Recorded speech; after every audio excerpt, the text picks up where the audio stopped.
We got 1 minute, guys. She's looking for the document feed. Is it supposed to be on?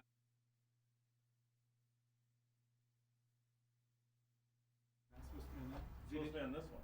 No, it just...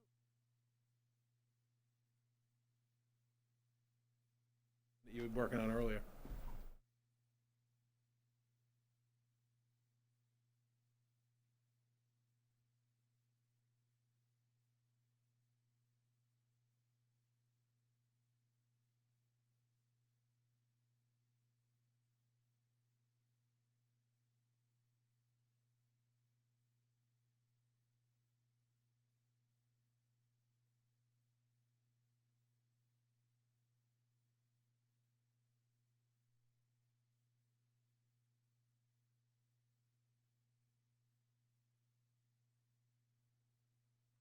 No signal now. At least that's something new.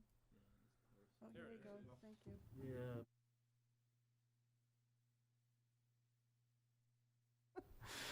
I really need to change the device on it.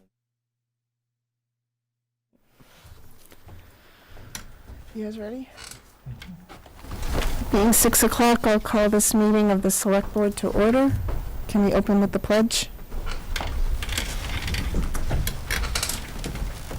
I pledge allegiance to the flag of the United States of America and to the republic for which it stands, one nation, under God, indivisible, with liberty and justice for all.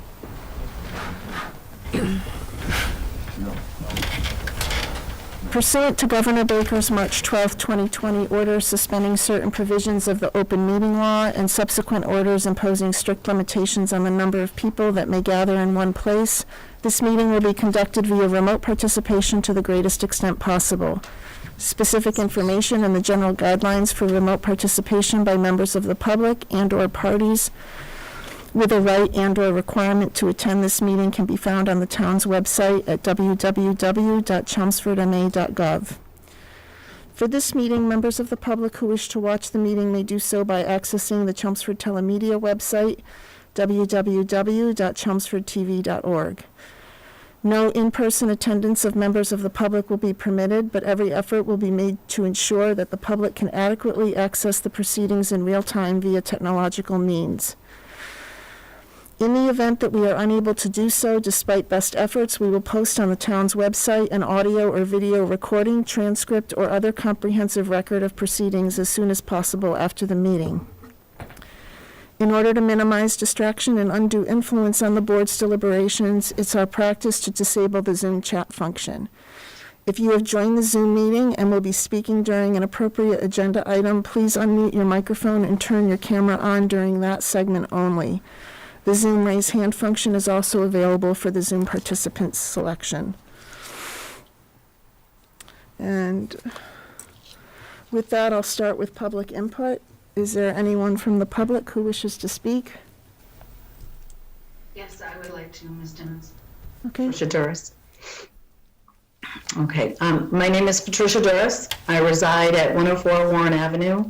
I'm a 50-year Chelmsford resident and a town employee for almost 16 years. 15 of those years, I've served under our current town manager, Paul Cohen. Your agenda tonight states that you'll be discussing Paul Cohen's contract during executive session. I'm here tonight to ask this board to do the right thing for Chelmsford and to offer Paul Cohen a contract for at least 3 years, preferably 5, or as long as he's willing to serve this community. Paul's fiscal responsibility and expertise, his transparency, vision, and leadership have served this town well over the past 15 years. His accomplishments alone should be reason enough to keep him. Just to highlight a few. He immediately tied up loose ends by completing the rail trail and burying power lines around the common. He took on initiatives like prioritizing a greener Chelmsford by installing electric charging stations, purchasing hybrid vehicles, and adding solar panels to the rooftops of public buildings, achieving and maintaining an Energy Star for superior energy performance since 2009. As we value our history and open space, Paul is overseeing the renovation of our 2 town halls and work to acquire Red Wing Farm, Sunny Meadow Farm, Warren Pole property, again, just to name a few. In addition, through Paul Cohen's leadership during this pandemic, Chelmsford is one of only a very few towns that remained open to the public with full service to its residents during this pandemic, with all safety protocols in place. That's very important. With challenging financial times ahead, a strong team of dedicated employees, and a proven track record of success, now more than ever, we need to keep Paul Cohen at the helm. Please make your decision based on the long-term best interest of Chelmsford and keep Paul Cohen as our town manager. Thank you very much. Thank you, Tricia. Is there anyone else who would like to speak during public input? Mr. Harper, is your video on because you want to speak? You're muted, sir.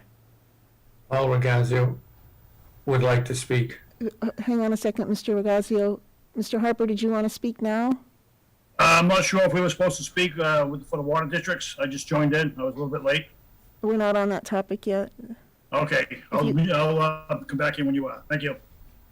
If you could turn your video off, that would be great. Okay, Mr. Regazio, please state your name and address. My name is Paul Regazio, live at 6 Technology Drive, a part of Precinct 3. Again, I wish to inquire what the select board is doing to recover our sole state representative seat and to improve our Senate representation. As you know, Chelmsford was gerrymandered out of existence 20 years ago. They took away our single state rep seat and split us up 4 ways, a classic divide and conquer move. I was instrumental 10 years ago in setting up getting the select board to create a committee to work to correct that injustice. We met several times as a board. We actually met in Boston with the legislative leaders to correct that injustice. At that time, they all agreed that how Chelmsford was treated unfairly and that they would try to help us. They actually did nothing because it was not in their interest to do so. We never talked to the GOP's leadership at that time, nor did we involve the people of Chelmsford to support our efforts. Now, 10 years later, we have a GOP governor who could possibly help us. Chelmsford voted twice for him to be elected governor during the past several years. We as a town need to involve him in our desire for proper and equitable legislative representation in Boston. There is an easy way to accomplish this. I would like to get to a single state rep, but there is an easy way to get to 2 state reps. Okay, sorry. This can be accomplished by moving, and again, I'm being very flexible with my discussions of the different areas in Massachusetts. This could be done by moving Littleton away from putting Littleton into the Concord district and taking the 2 Chelmsford district precincts and put them in with our Sierra, giving him 5 of Chelmsford precincts. Also, we could move the 2 precincts that now are in, we could also move we could move precincts within Lowell so that Golden would have 4 districts, 4 of our precincts. This is a doable option that could be happened. I would like to see 1 state rep for the town of Chelmsford with roughly 38,000 people. And the board needs to make this as a priority. And as they say, the squeaky wheel gets the oil. Also, we need to move our Senate district from Waltham.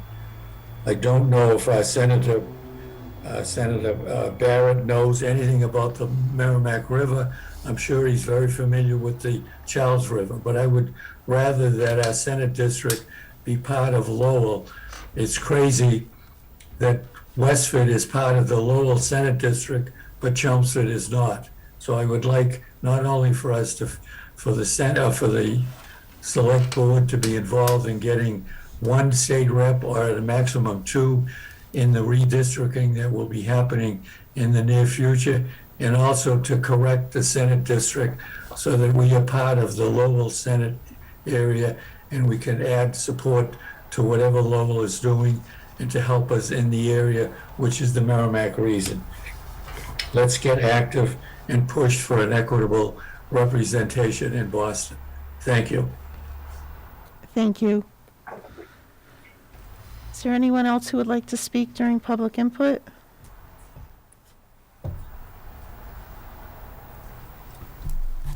Okay, I don't see anyone.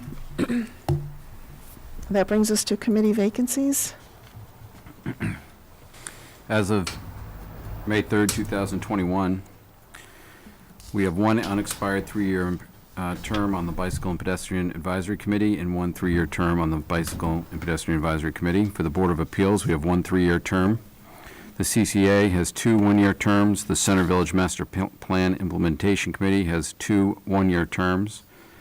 Commissions on Disabilities has one three-year term. The Community Action Program Committee has one one-year term. Council on Aging has one unexpired three-year term and 5 associate member positions. Cultural Council has one unexpired three-year term. The Dog Park Advisory Committee has one unexpired one-year term. Energy Conservation Committee has one unexpired three-year term and one three-year term. Holiday Decorating Committee has one one-year term.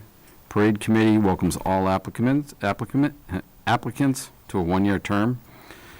Permanent Building Committee has one three-year term. Personnel Board has one two-year term. Public Celebrations Committee has 5 one-year terms. The Recycling Committee is looking for one member for a one-year term. Robertsfield Advisory Committee has one one-year term. The Tree Committee has one unexpired three-year term ending June 30th, 2021, and one unexpired three-year term ending June 30th, 2022. If any of these committees are of interest to you, we encourage you to reach out to the town manager's office. You can complete an application on the town website, or you can reach out, like I said, to the town manager's office. The phone number is 978-250-5202, or you can send an email to tmoffice@chelmsfordma.gov. Thank you. Thank you. Okay, that brings us to the public hearing for the Verizon New England Underground Conduit petition for Cushing Place. Do we have anyone from Verizon here? I saw somebody. Bill Wallace. Yes, I'm sorry, yes, my name is Bill Wallace, I'm here representing Verizon on this petition. Okay, do you want to just give us a quick overview of what you'd like to do? Well, they'd like to place conduit along Cushing Place that will allow them to feed the new building that has been built in the back. It's a small amount of conduit that'll come across Cushing Place from pole 1. That's out on, right out there at the central square, and then come down the right-hand side where there'll be a handhole and then continue up into the building. Are there any That's to questions? provide from service for that new building in the back. Okay, I did not get a plan in my packet. Does anybody else have a plan? like a layout? Or Yeah. I do not. Okay. Wait a minute, there was, It was all text. oh, no, you're right, there's not. Okay, I mean, it even said that there was a plan that. Yeah, it does. Included. So anyway, that would have been nice. Mr. Wallace, is there a drawing that exists? Because we don't have it. Yes, you don't have a copy of the petition plan. We have the petition, but there's no drawing. I don't know if you can see this, this is the petition.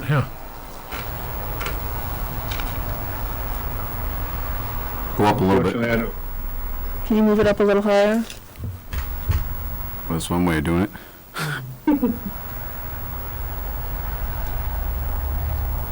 Well, I mean, that pretty much lays it out. Yeah, I mean, it's not much to it, but. Right. And I have a question, not Can just you like... take it down now? Yeah, You can take it down, sir, thank you. Apologize that you didn't get a copy of that. It should have been with the petition. Go ahead, Ken. I have a question, I don't know if it's for you or the town manager, but how many times, does this involve digging up the street again? I was going to ask the same thing. I think it's a handhold, right? You've got a small handhold there, and then you've got to lay that conduit, correct? Yeah, I believe the conduit is already in the Yeah, I ground. think it's already in there. My understanding it was done by, in advance, it's just a handhold that will be going off to the side. And it won't be disturbing the street anymore. It's off to the side. Yeah. I think it's just this, like I said, they've got conduit under the ground, they just got to put the handhold and then pull it. So is this like a couple Should be a hours quick type job? Should be a or quick job out there, my understanding, It's not something that's going to disrupt the businesses for, for days or weeks. No, it didn't disrupt, because like I say, most of the digging, I was out there today myself, most of the digging looks like it's already been done in the street between electrical conduit that might have gone in and cat feed conduit that might have gone in to feed this new building in the back. I mean, it even looks like like there are access boxes that you could, pop up and, like everything's already there. It's probably I'm already just there. curious, so my thought is, why are we approving the placement of 4-inch PVC conduit if it's already there? Because they formally need your right to pull the line through the Cable into conduit, cable through it. Okay. Yeah, it's just the way it's worded. It looks like they're placing it, I guess I see in the actual, utilizing it. yeah, the actual motion in the back is probably a better way of saying it. It's permission to lay, maintain underground conduits, manholes, and connections and wire cables therein. Right. So, okay, I see what you're saying there. are there any other questions from the board? Does anyone from the public have any comments they want to make?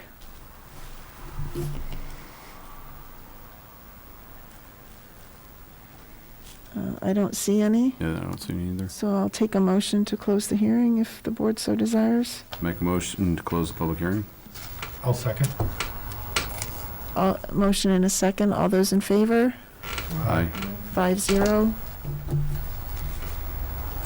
And I'll make a motion to approve the petition by Verizon New England to lay and maintain the underground conduits, manholes, and connections with the wires and cables to be placed therein described as proposed. I'll second. Any further discussion? All those in favor? All right. Aye. 5-0. Paul, that brings us to your reports Thanks, and Bill. presentations. Oh, Thank thank you, you. Bill. Thank you. Yeah, first, this evening, Paul McKinley, who's the licensed site professional from Weston Sampson Engineers regarding the 54 Richardson Road immediate response action. Paul is on the call this evening. He's got a few items he can bring up to date on. You have in your reports the preliminary data, and I'll just stop right there and turn it over to him. Yes, good evening all. Again, Paul McKinley, I'm an LSP with Weston & Sampson. I've been asked just to give a quick update of where we're at in our investigation.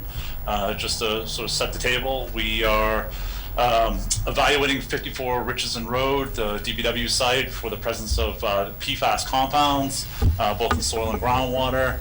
I believe in the last meeting update, we were completing our assessment of potential point sources of PFAS on the DPW site. That included the septic system, floor drain system, and some buried drums that were historically removed in the rear of the property. We successfully did complete our evaluations pursuant to the immediate response action, the IRA plan that was approved by the meeting. We were successful in tracing the floor drain system, approximately 81 feet from the building. We did locate the septic infiltration tank and collected our soil samples appropriately there. And we did work and assess the drum area in the rear of the property. Unfortunately, we did find another drum. So we supplemented that investigation with a geophysical assessment, an EM61 electromagnetic survey, and a ground penetrating radar survey, which we received the results for just on Sunday, yesterday, and it appears that there's a significant amount of metal objects in the back which may require further assessment. So as part of those activities, which we were conducting in mid-March, we installed 13 new monitoring wells to supplement the 3 that were already on site. And we completed sampling of all 16 of those monitoring wells and obtained the results recently. The results indicate that of those 16 wells, 15 of them contained PFAS concentrations, the majority of which were over standards. Actually, 11 of them exceeded the MCP threshold of 20 parts per trillion in groundwater for the summation of the 6 PFAS compounds that Mass DEP specifies. So, there's a figure of the site. So quickly looking at the data, which has recently come in, the most impacted wells are the WSMW102, which are, if you could bop back to that figure, the 102, which is right on Richardson Road, and MW1 are the most impacted wells on site. You'll see those are in proximity to the 5-bay garage building, and in proximity to some of those point sources that Mass DEP asked us to investigate. So based on those results, we have a little bit more assessment to do to pinpoint the potential sources of PFAS and help us develop our mitigation plan, which pursuant to the Mass DEP approval, we have an interim deadline of October 11th of this year, 2021, to formulate a mitigation strategy for the presence of PFAS. So I guess with that, Before we go to questions, I apologize. I should have made a note for the record that George is recusing himself from any discussions having to do with 54 Richardson Road and the Water Department. Okay. Do we have any questions for Paul so far? Mr. Chairman, I have a couple questions. You guys okay with that? Sure, Bruce. I just want to clarify one thing. Could you state your name for the Bruce, can you just state who you are for the record? Yeah, we're Bruce Hopper. I'm the superintendent of the North Chelmsford Water District. I'm just going over the data that was collected. I believe there was 16 wells that were monitored. Out of the 16 wells, 15 out of 16 showed PFAS. If there was only 3 that were probably under the level of the 20 nanograms per liter, and there was only 1 that was non-detected, and that was on the North Chelmsford Water District property, the shallow well. I just want to clarify it. So 15 out of 16 had presence of PFAS. And I think that's consistent with what Mr. McKinley said. I thought he said 11. 11 were exceeding the MCP threshold, but everything that you said, Bruce, was correct. 15 out of 16 had detects. He said that. I wrote it down. Okay. I have a question, Paul. Does any of this change your previous opinions on the safety of putting the firefighters on that property or the safety of the dog park? No, it does not. It doesn't change it. And because... Yeah, just to elaborate, elaborate a little further. So the users of the site, and this gets into risk, is how the regulations, the Massachusetts contingency plan, look at exposure like this. So currently, we are not detecting, or we don't believe that there's PFAS present in soil that would present a dermal or inhalation type exposure. Thus far, this has been PFAS. The release appears to have affected groundwater, and the groundwater, obviously the concern there is the receptors being, it migrates over to the North Chelmsford Water District, and Bruce will tell you, I think we covered this before, that although there are contaminants detected over there, they're below acceptable thresholds for public consumption. So that's the primary receptor that we're concerned with, and thus far is meeting standards. But the use of the site, dog walkers and workers on the site are not coming in contact with this impacted groundwater. So that's Okay. The basis of my opinion that the use of this site currently is not affecting the current users. And so what are the next steps to determine, you said, obviously, we're going to try to look at where the sources are. What's the next steps to do that? Sure, yeah, we just need to refine a little bit there was an area over by WS MW 104 in the dog park area where we had detected some PFAS that were away from some of these suspected sources. So we need to narrow down why that detection and why that's present over in the northern portion of the park, and refine some of the areas, and mostly this is a vertical delineation, determine where the PFAS impacts are being located around the 5 bay garage, and then with that information, we feel we can refine a mitigation approach to address the presence of PFAS. Thank you. So a little bit more assessment that'll involve some monitoring wells and some soil sampling, similar to the program that we did in March, but certainly not nearly as intensive, just a few more points. Paul, what are standard mitigation options look like? Sure. So there's a range that we've already been discussing. They range from, for instance, hydraulic control, sort of pump and treat, and limit the groundwater's ability to migrate past Richardson Road over to the North Chelmsford Water District property, or trending on the scale from really hydraulic control to what we would like to do is really look at the source of the PFAS and address that. That would be more of a permanent solution to the problem. And there's products that we're looking at where you can apply them. Typically, it could be referred to as ISCO, or in situ chemical oxidation, or something along those lines, where we try and treat the presence of PFAS in situ in the ground. And is there any instance where placing trailers on that location would block you or limit your ability to do that?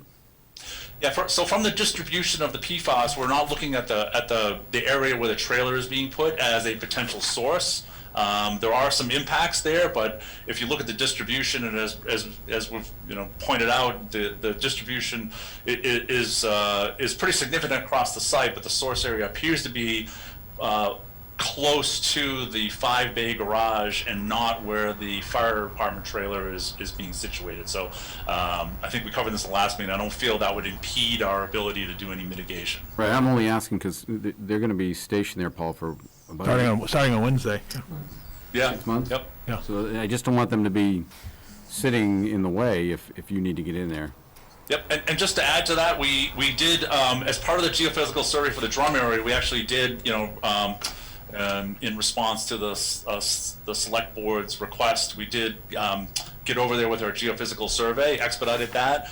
There were a few anomalies detected, so we conducted a test bidding program and didn't find any potential sources. It was a concrete footing and a tire rim, and there was a few other things, but nothing that was a potential source for the PFAS that we're seeing. So we did rule that out prior to positioning the trailer over that area. Okay, thank you. Any other questions? Paul, with respect to the data that you just got yesterday on the scan of the patch where the barrel was found, so what's the next step with that? Is it to determine what you're going to try to excavate, or? It's a great question. So on these geophysical surveys, they target what's called anomalies. So they utilize this EM61 survey, that's glorified sort of metal detector type survey to identify metallic anomalies, and they supplement that with ground penetrating radar. But with these methods, they don't really know what these anomalies are. So they flag the anomalies, and usually we follow up, as we did with the area where the fire department trailer is going. We follow up with test bidding to actually verify what those features or those anomalies are. So we have several of them. I to be honest, I haven't quite picked through all the entire report, but the figure outlays numerous, I would say a dozen or so areas where there's metallic signatures coming back. So we would target those for test bidding, similar to what we did with the initial investigation and the one we just conducted in the corner of the building where the fire department trailer is going. So utilizing DPW equipment, we do test pits and just verify what those features are, and if we do come across a drum, I mean there is one out there presently that we identified. If there's any more, we will characterize them and have them properly removed. Thank you. Did we get results back yet on what was in the drums and what was in the vault? We have not. I actually followed up the results for both our, I mean, it's just, the labs are running behind. We had to run those, waste profiles for PFAS as well, and those results just came in, to our, contractor who's managing the ER and that waste, Strategic Environmental Services, and they, literally didn't get those results until, I believe it was last week, and then they had to do a supplemental analysis. But we did detect, we actually collected our own sample of the oily liquid that was in the oil water separator associated with the floor drain, and there was some PFAS detected in that oil, just to let you know. And the drum results, I'll have to double check. I actually have not yet received the profiling information from the drum. But I will say the oil in the oil water separator did contain some trace amounts of PFAS. Anything else? You want to move on to the next? I think the only last question is he submitted we have a proposal to do the geophysical survey of the entire property.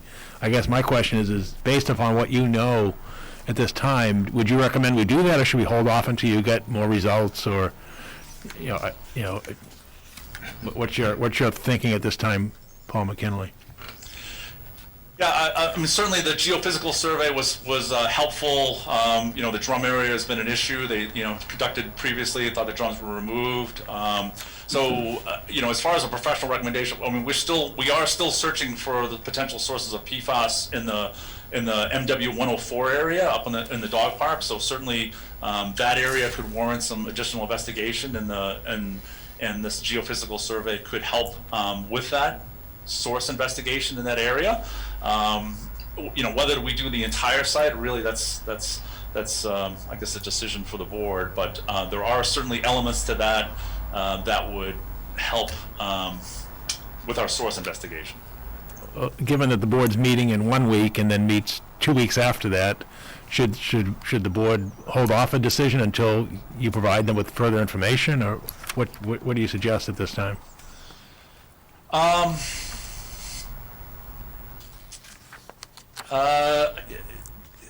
I guess holding off until maybe we get some supplemental data and we complete our next round of well installations I guess, I know it's a sizable expenditure, so, and again, I just received that, and again, with anything on this, it's a cost-benefit analysis. So again, there is benefit to doing it, but I know the cost is substantial for doing the entire site. And I will say that given the potential unknowns in the history of the site, doing a full evaluation of the property could help, for certainty down the road to rule out that there isn't a source. So, Paul Cohen, the way I viewed this, and I welcome other people's input, is we have our LSP working with the DEP to try to identify the source of the PFAS, but regardless of what that source is, I think we brought this up because we felt it was the responsible thing to do to understand whether there's anything else of concern potentially on that property, that, maybe it's not creating the problem today, but could create a problem in the future. So I guess I'm not sure I see a interdependency between the two, unless it's going to interfere with the PFAS source investigation that we're doing for the DEP, that maybe we hold it off. But I was under, I guess, the assumption that we would be scanning the whole area at some point. I think that was my understanding too, and Okay. I think I agree with where you're headed, that, why not do it now and get it all over with in one, at one time, rather than have to contract with them again to come back, which probably is gonna cost more for setup and things like that. So I would favor just going ahead and doing the whole thing whenever, as soon as possible. Not with I don't think we need to do it accelerated. I mean, based On a on not to interfere basis with response to the DEP, Correct.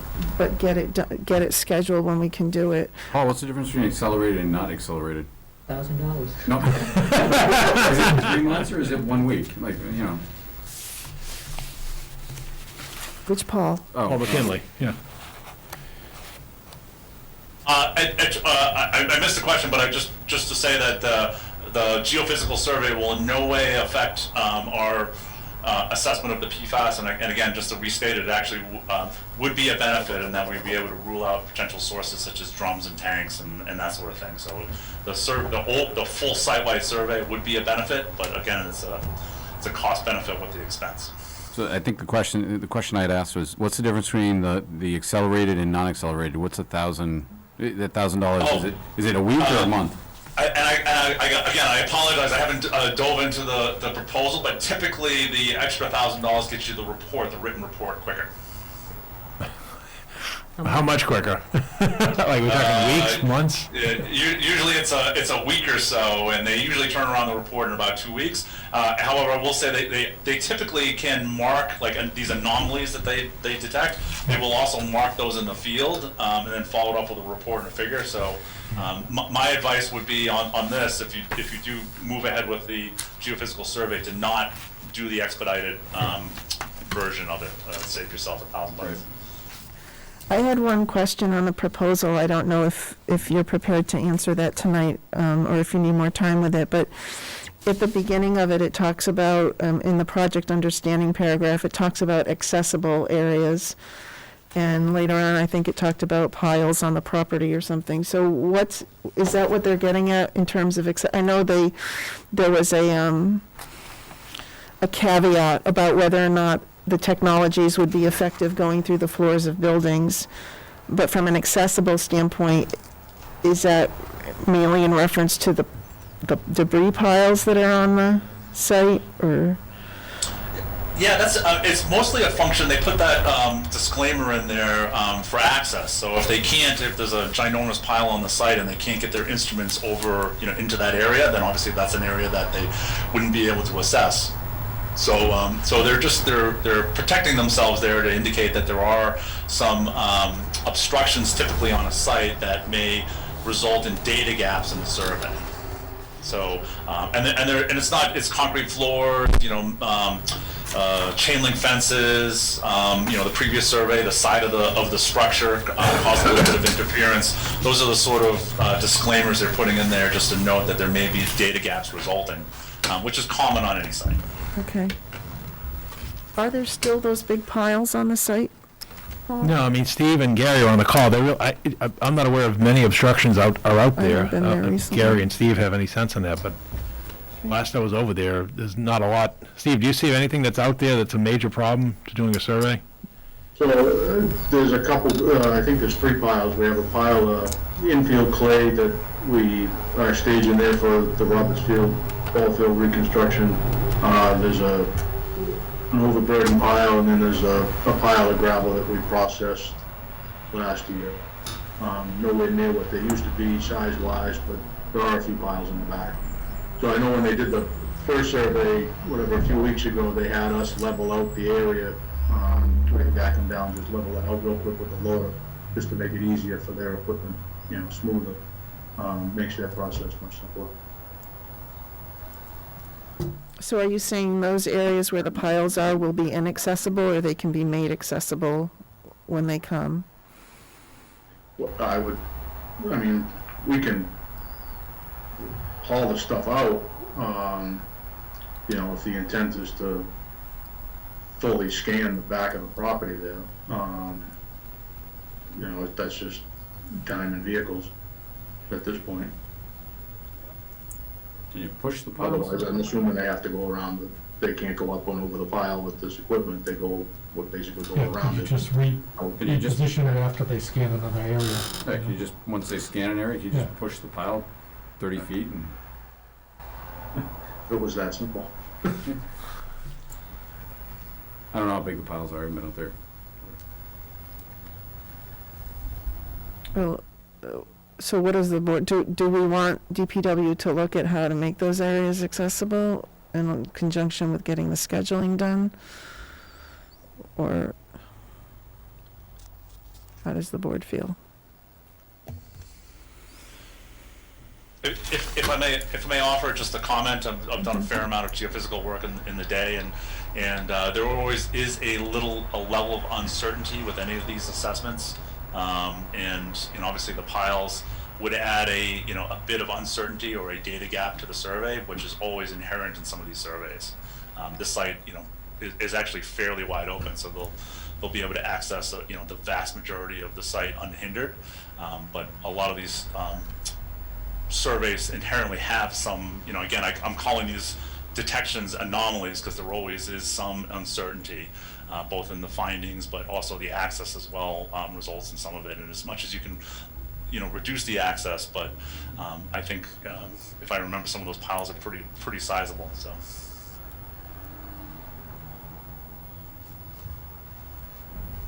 Well, I think I'd like to have the whole site scanned.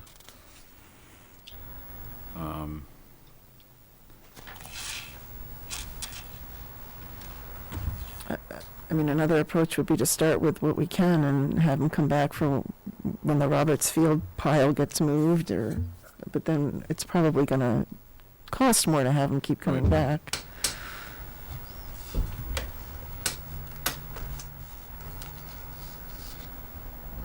Steve, where are the 3 piles located?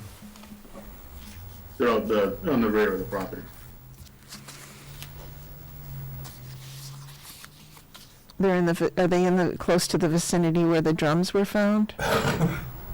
One is. You can see, I think, actually in the report that we just got today, where they kind of went around it with the scan when they were expanding the area a little bit. May I add to that? The rear of the property is a lot of fill in the back. There's been a lot of stumps built, buried in the back and so forth. So I would say 100% of that property must be scanned. That's the way I'd feel comfortable. Now I got another question, Mr. Chairman, if I could. Paul Howard, our engineer, is on the Zoom tonight, and also our LSP, Jonathan O'Brien. If you need them, you can give them permission to speak if they want to. Thank you, Bruce. So do we want to have DPW look at what it's going to take to have the pile areas accessible and maybe talk to us next week about that? We're meeting in another week. I mean, I'd like to have the whole thing scanned. Yeah, I do. So that was the See one of the intent. piles on the map they gave us. It's a pretty big pile. Which map are you looking at? The one that's right there. I mean, you can see it in the back corner. Back here? Yeah. Yeah. So the question then becomes, how long will it take them to clear the entire site? Or do you want to get more timely in terms of let them scan whatever they can, and then, as you said, come back at another date? It's a question of timing in terms of, is it, Hey, we're the paying board by feels day. critical to get the data sooner than later? Sit there and say, give us 3 days, get most of the site done, and then come back in a month and once we get the piles out of the way, and spend one more day.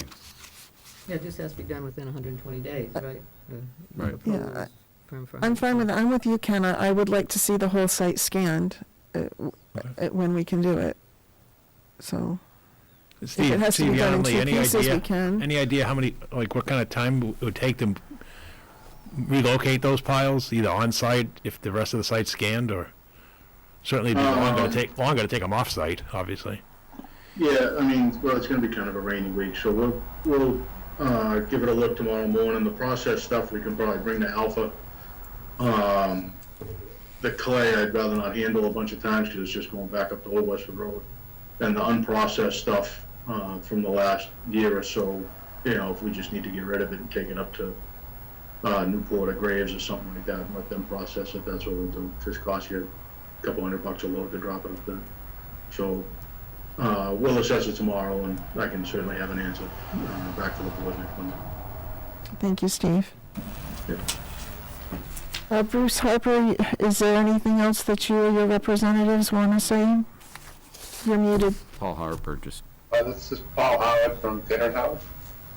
I'd just like to ask Paul, I know that the timeframe from DEP was October to come up with a mitigation plan. Do you see it taking that long, or is there, a possibility of getting that quicker so that the mitigation can move forward and protect the water supply for the North Chelmsford Water District. No, it's a fair question. We're certainly looking at the concentrations. I mean, we just got the groundwater results in. We feel we've got a little bit more assessment to do, so another round of wells in, and at that point, as I stated earlier, I think we'll have an idea of the mitigation plan we want to propose to DEP. So we are operating under that October 11th deadline. That's what we're shooting for, but if there's an opportunity to implement remediation quicker, certainly we'll look to do it. Okay. And I think, as I stated in previous meeting, that oftentimes the assessment phase will take several years. We are expediting and moving pretty quickly here, and it is a balance between collecting the right amount of data and doing a sound, justified and cost-effective mitigation approach. So we want to be sure that what we propose is the optimal option. Thank you. We were just concerned because it started out with a concentration of 125, then it went to 6. The latest data is over 700, so it's a grave concern to us. Yeah. No, understood. And I will say that we are certainly, Mr. Harper has been sending us the data. We have been reviewing it, and we have been collaborating and sharing on that front. So if conditions do change that warrant further expediting the process, we'll certainly look to do so. Thank you. Thank you, Paul. Anything else from the board? Okay. All right, so my understanding is the proposal was granted to Weston and Sampson Engineers, so I think they have the understanding to notify the company that we're going to proceed with that survey. In the meanwhile, by next Monday's meeting, we'll give you an update from DPW in terms of when they can get the site cleared. Okay. All right, Thank you, Do Paul. we need to vote on that? It's technically not a town award because the work is being performed through Weston and Sampson Engineers. Oh, okay. So, yeah. So, if you notice the proposal, it's not written to the town, it's written to Weston and Sampson, so it'll be part of their scope of work to the town. Okay, And thank you, Paul McKinley. thank you. Thank you. Good night. Thanks, Paul. Next item is the progress report on the wastewater capacity alternatives and feasibility analysis. And you have a document from John Potts of Weston and Sampson in your packet, and Steve Yonley, who's been overseeing this project, is on the call right now to provide you with an update. Yep, so thank you, members of the board. Just a kind of a status update on the sewer capacity study. Obviously, if you see the document, the 5 tasks, the first one is kind of, the review of the plant Lowell. I'm not sure if you got forwarded an email from Rosemary Blacker from Woodard and Curran, who was Tingsborough's consultant about a month ago, I think, or 3 weeks ago, stating that in some conversations with the city of Lowell as well as DEP, it seems like the effort, as I'm sure you remember, the conversation about re-rating the plant over there, it's a little bit more of a significant effort through DEP than what was originally expected. So the city has begun to assemble a consultant team to at least start investigating that. But as Rosemary said in her email to all the member towns, that there's no imminent hope of additional capacity through the city at this time. To say that there won't be in the future, there's certainly a possibility, but they're gonna at least start some of the initial groundwork on that. They've looked into the permit that was issued through EPA, DEP, and the appeal that is still ongoing at this time. I mean, it's been over a year with that process with the city of Lowell and EPA. We've also supplied them with our current billing that shows current flows and keeping them up to date on kind of where we stand flow-wise. The task 2, they're kind of compiling all the information that's gone on since the early 2000s with recommendations to what was then the Sewer Commission, to community development, as well as to the sewer division at Public Works. They're also doing a little bit of a deeper dive into the the inflow and infiltration report that we had done a couple of years ago based on our permitting. Just to make sure that we are doing what we can and following the recommendations of that report. Again, task 3, I kind of touched on a little bit earlier with the kind of the back and forth with the city of Lowell and the neighboring communities. Task 4 is just the potential to possibly send a portion or portions of town over to the town of Billerica. So I believe they've had some conversations. They're basically just putting a cost analysis to the infrastructure changes that we would have to do to get our effluent over to the town of Billerica. As I've said before, all of our infrastructure points in the opposite direction from Billerica. So the easiest thing is that we have 4 small pump stations in East Chelmsford on the other side of Route 3, which would be the easiest thing to do, but it's not a lot of flow.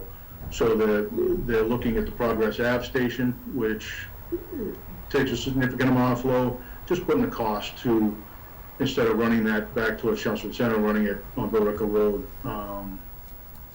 towards Billerica over Route 3. So just to see what our cost benefit analysis of that would be. And also, when I talked to John last week, just sort of keeping on the radar if we really wanted to, or really had the potential to do this with the town of Billerica, to consider the Mill Road station, which is one of the, I believe that's either our 3rd or 4th largest station in town. So that would give us a significant amount of flow to be freed up for other parts of town, if it's a possibility.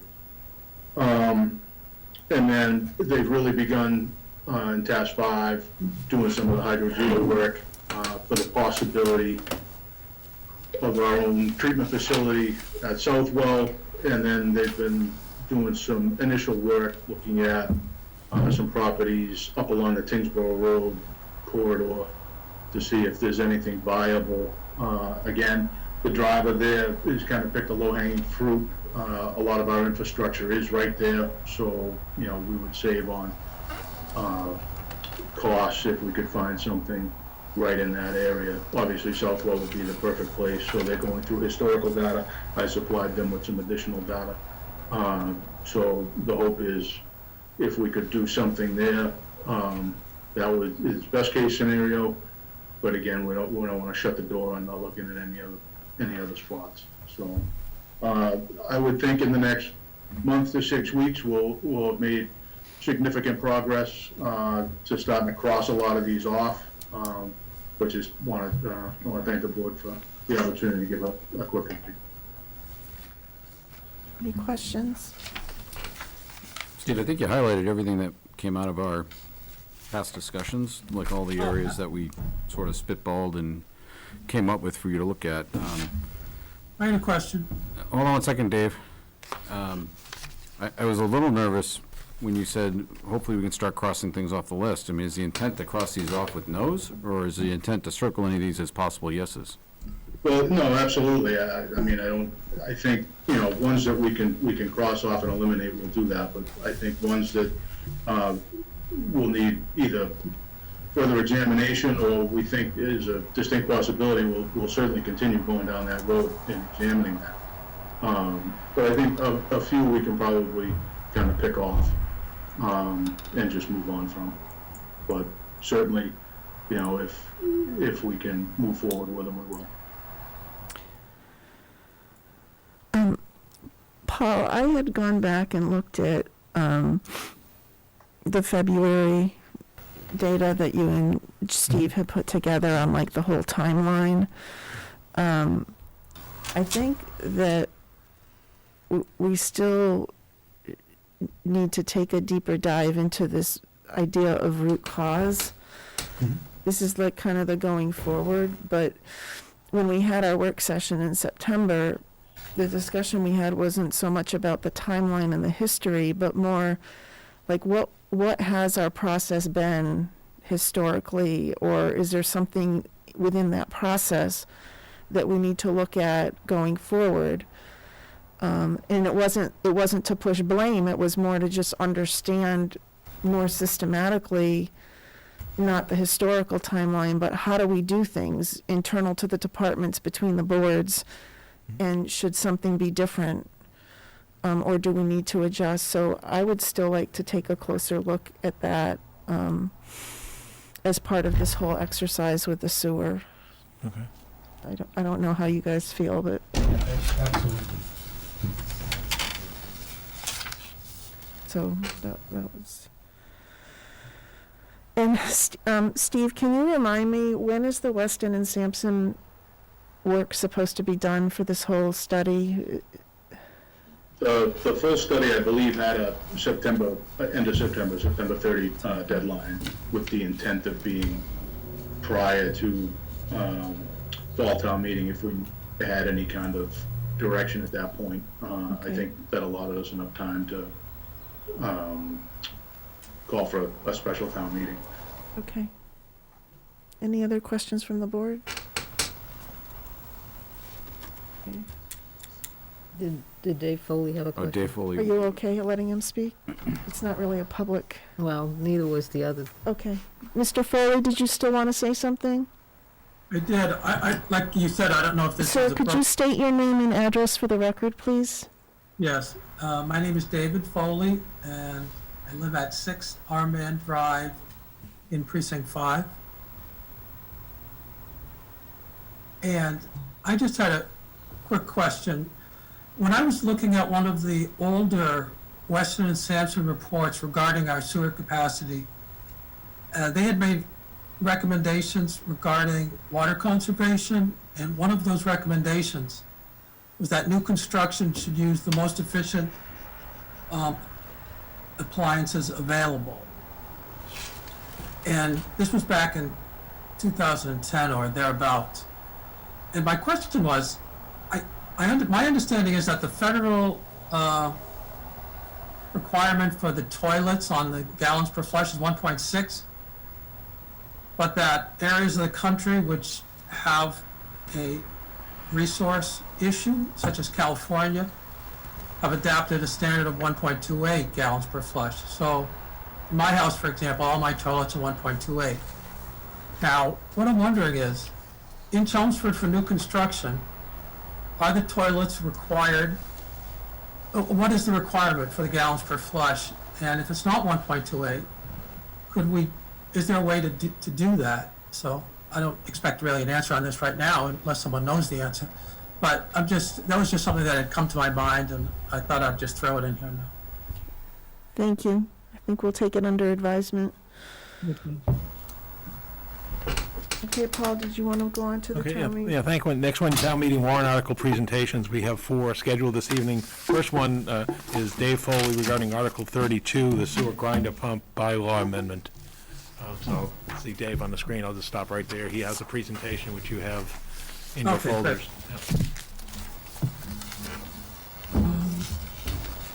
Oh, good. Thank you very much, and thank you for this opportunity to make this presentation. So this is Article 32. I refer to this sometimes as the grinder pump homeowner bill of rights, but that's just a convenient name. Now, I have my website, or the SFA website, listed here. Anybody who would like any additional information can go to this website. Anyone who would like to join our organization can do so at this website. There's no cost. You have access to all of our newsletters in the future or the past. And there's a lot of information there regarding grinder pumps in Chelmsford. Okay. Thank you. Next slide. Okay. And this is just a very brief history of the grinder pump, what I'm calling the abuse policy.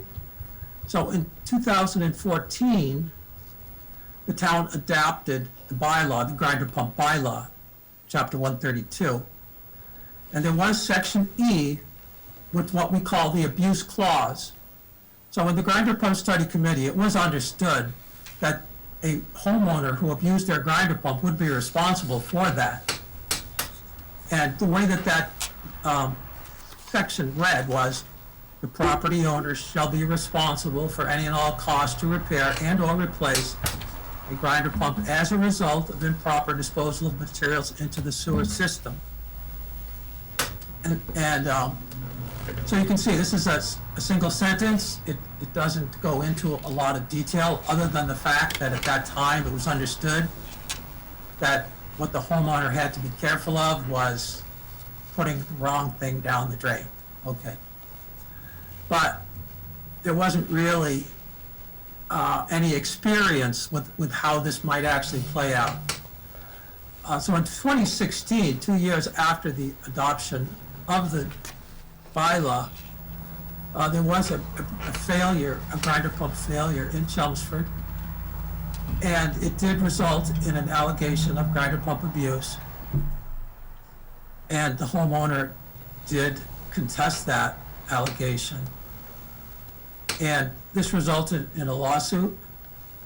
And it was as a result of this lawsuit that we have now gained really a lot more about the details of what might be required in making a determination of abuse.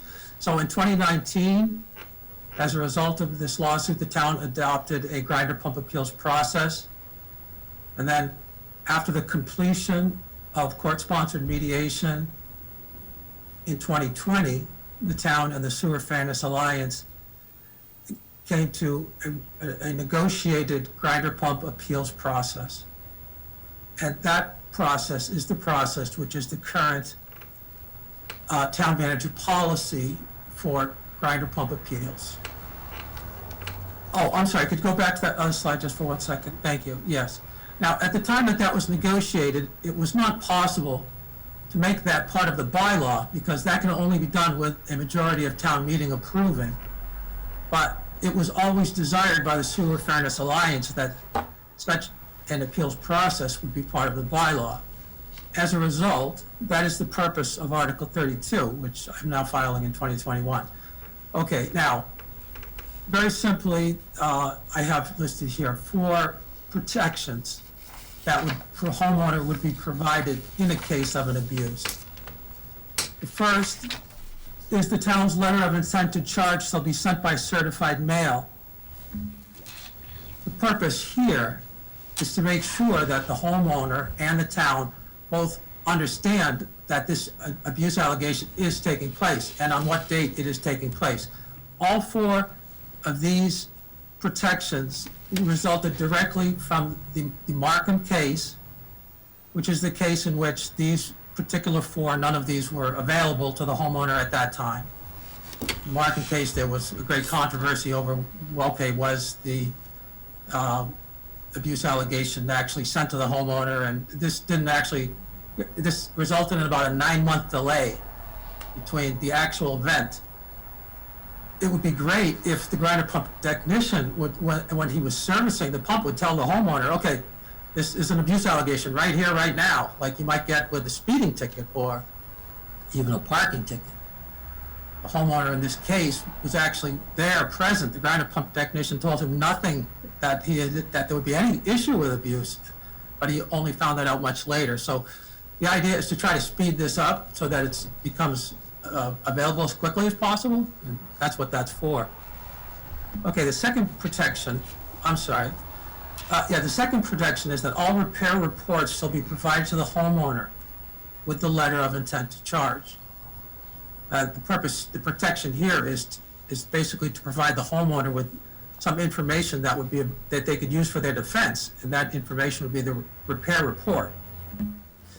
In the Markham case, there's 2 repair reports. There frequently are 2 repair reports because there's an on-site report, and then there's a rebuild report where the actual pump that was removed from the property is rebuilt.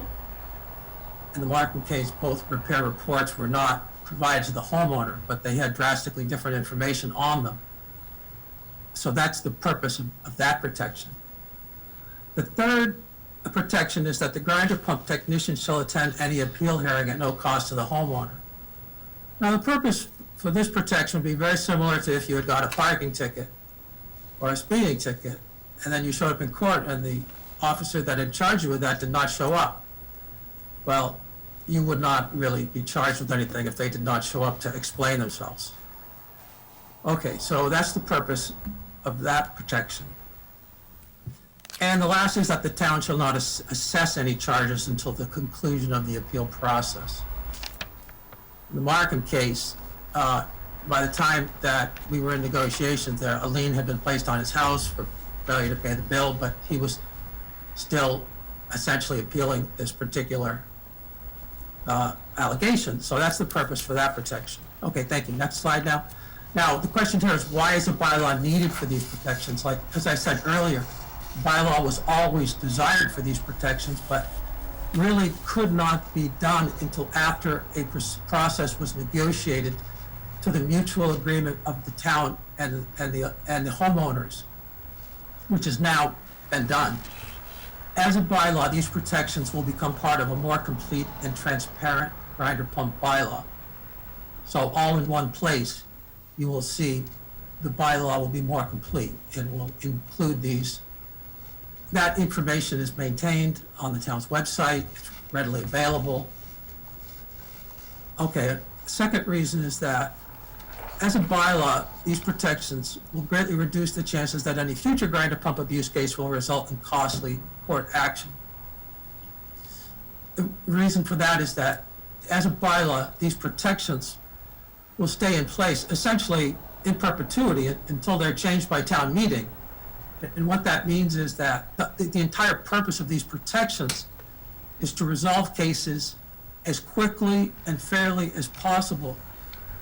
That is how we can reduce court actions, is because when all the facts are on the table, the parties can come to a much quicker judgment on what actually happened that was not possible in this case. And along with that idea is the idea that these protections can only be removed by a majority of town meeting. And that process would be very transparent because it would be posted, everybody would know about it. And other policy, like a town manager policy, at some point in the future, this would be difficult possibly to find out what it was, or it could be changed rather easily without public input and things like that. Okay, so that's the reason for the desire to push this into the bylaw. And then I do have the bylaw itself here, and I'd be also happy to, of course, take any questions that you might have.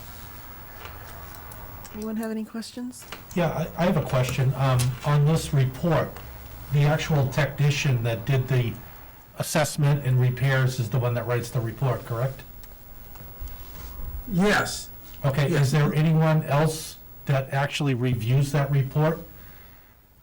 You know, from the manufacturer's standpoint, to So the determine way the if system that's... works, the way the system works is, well, welcome to the work, Mark. Thank you. Yes. And the way the system works is the technician comes on site to do the repair. After he's done, and the repair, in most cases, will result in replacing the on-site pump with a pump that he has available, possibly in his van, or he might have called in. In many cases, that will be a rebuilt pump. And after he's completed his work on site, he would then produce the report, and that report would then be sent to the sewer department. The homeowner wouldn't normally get that report immediately because he's not doing it until after he's left the property. The homeowner could certainly request that report, but they typically wouldn't even know that. In many cases, for example, a repair might be done even if the homeowner's not home, because the grinder pump actually is in the backyard and does not require a repair. In many cases, does not require the homeowner to be there. And you know, like when the Amazon guy likes to deliver the package to your door, you might be sitting in your living room, but you got the email that says it's on your doorstep before you even saw the guy walk up. So they don't necessarily want to interact with the homeowner if they don't have to, because it makes their work more easily done. So I'm sorry, did that answer your question? Or? Actually, maybe I didn't frame my question properly. So the technician writes the report, but does anybody else look at that report to, in fact, validate the findings of the technician? One. And the second issue is, that's a one-off, and I'm wondering if anybody else is looking over if there might be a systemic problem with pumps that the technician wouldn't be aware of. Okay, yeah, so the report is sent to the sewer department, and the way the system works is the sewer department, someone in the sewer department, typically the superintendent, would review the report and look for just exactly what you're talking about. Okay. To determine if there's a pattern, let's say with, because he, of course, there'd be more than one technician servicing Chelmsford, but maybe just a couple. And over time, they might prepare about 50 or 60 reports in a year. And you might, from looking at those reports and putting them all down on the table, you could see a pattern, like they're all failing for the same reason, or they're failing too frequently, or the rebuilt pumps aren't really lasting very long, things like this. That would be the sewer superintendent. And the other thing that he would do would make an abuse determination based on what he sees in the report. The report, for example, could simply come right out and say, this pump failed because of, improper material was found in the grinder pump. And that would be a red flag for, okay, this is an abuse case. So in that case, the sewer superintendent would go through this process. In some way, he would then send a letter to the homeowner saying you're being charged for this repair. So last question, sorry to belabor this, is if there is an individual report, in fact, that was determined that there was abuse, but later on, looking at all the data as an aggregate, somebody sees that there is a pattern of issues with these pumps, and they kind of overturned that because they looked at it and they said they realized maybe they had a metallurgical issue. Could that person have their whatever they had to pay get refunded, or how would that work? Well, that really, I don't really have an answer for, because nothing like that, as far as I know, has ever happened. Most of these cases are pretty simple. The typical thing, here's the number one problem, is what we call no wipes in pipes. So disposable wipes, or even wipes that are not disposable, like baby wipes, sometimes end up going down the toilet. Hopefully not in the grinder pump home, but if they were, they could clog up the pump. That could result, the pumps actually do have a certain capacity to chew up things like that, but over time, if something like this is happening in a household because the homeowner doesn't know, that could lead to the pump failing. The technician could find that. And so that's your typical thing. It's not normal. Now, what you're saying is, your metallurgical question is actually a very interesting one, because these pumps actually did have a metallurgical problem early on. So the way that they sense the level in the tank is actually done by air pressure in the tank, and that sensor is a thin metal diaphragm. And the early model on that metal diaphragm had a problem with corrosion, and the failures, there were a very large number of alarm failures and pump failures as a result of that early on, and there was actually a recall on those. That in Chelmsford was actually pushed by our organization, that there was a little bit of a cover-up from the manufacturer even, because they would like the homeowner to think, oh, okay, there wasn't really a systematic problem here. This was just like a one-off, but you don't actually see that it's a systematic problem unless you start collecting the data over a large group. Like in this case, we have 500 grinder pumps in Chelmsford and 250 in the organization. And during the grinder pump study committee, and we ran surveys of different failure mechanisms, and we determined, for example, that was one of the failures that we actually. But it sounds like there isn't a remedy for that in that case. Well, you're trying to say, looking back, retrospective, I'm not aware of a remedy process for that. That would be totally, someone would have to come out of the blue and try to create a new, nobody, I don't think anybody's really that concerned about something like that, but I don't really know. That's an interesting thought, but I don't know the answer. Okay. Yeah. Any other questions? Does anyone not feel prepared to vote? Okay, if not, I'll take a motion. So I'll make a motion to recommend approval of Article 30, or, am I saying that right? To recommend approval for Article 32. I'll second. Any further discussion before we vote? All those in favor? Aye. Aye. 5-0. Good luck, Dave. Okay, thank you very much, and thank you for the quick vote. That was great. All right, next, we have Conservation Commission Chairman Dave McLaughlin and Conservation Commission member Carl Bischoff. They're here for two articles. First one is Article 27 regarding the Warren Pole property parking lot and site improvements. And then the second one is Article 30 regarding Freeman Lake conservation parcels. Thank you, Paul. David. That's the Board of Select Persons tonight. We have, as Paul said, we have two articles. The first one is looking for support of the CPC request for approximately $30,000 to construct a parking lot at Warren Pole and to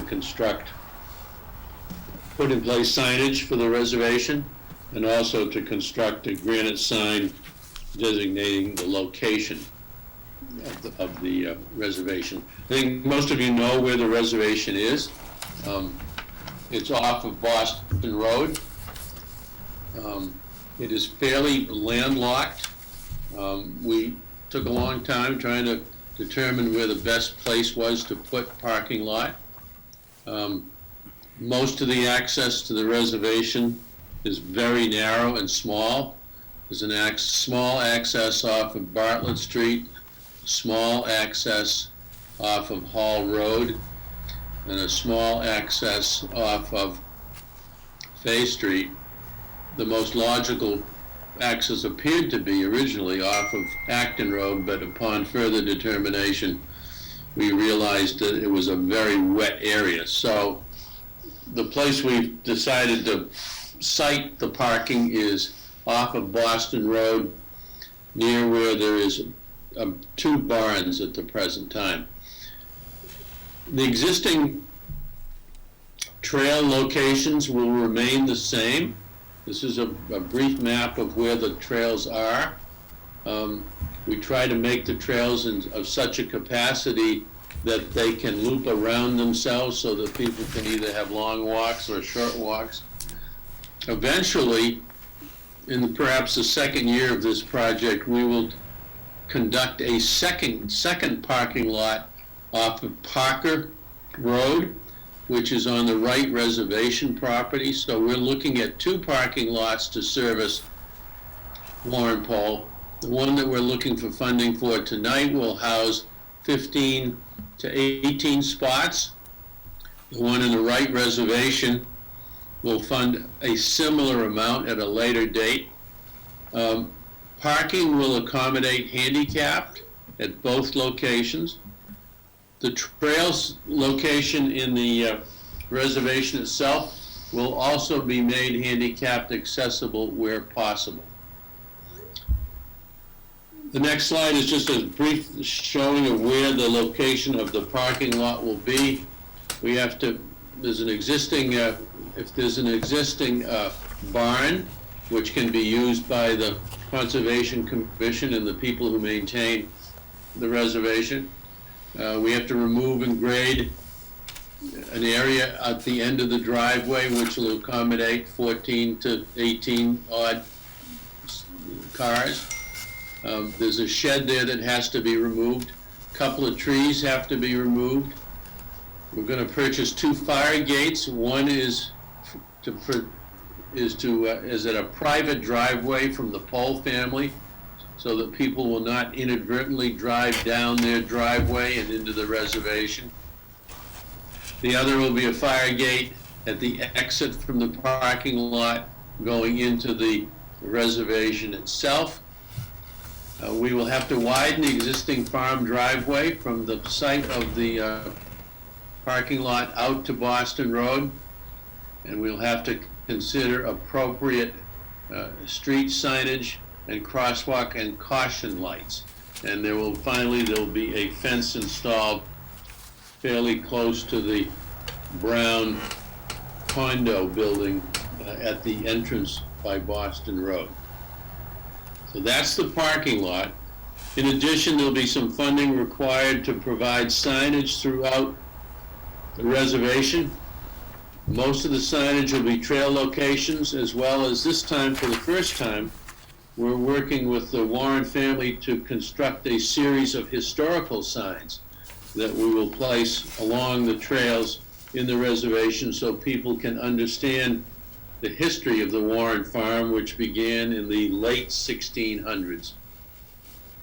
And then finally, at most of our big reservations, we have a granite sign, which is fairly expensive. Out of that $30,000, about $5,000 is for the granite sign. This is an example of the one that we have at the Red Wing Farm.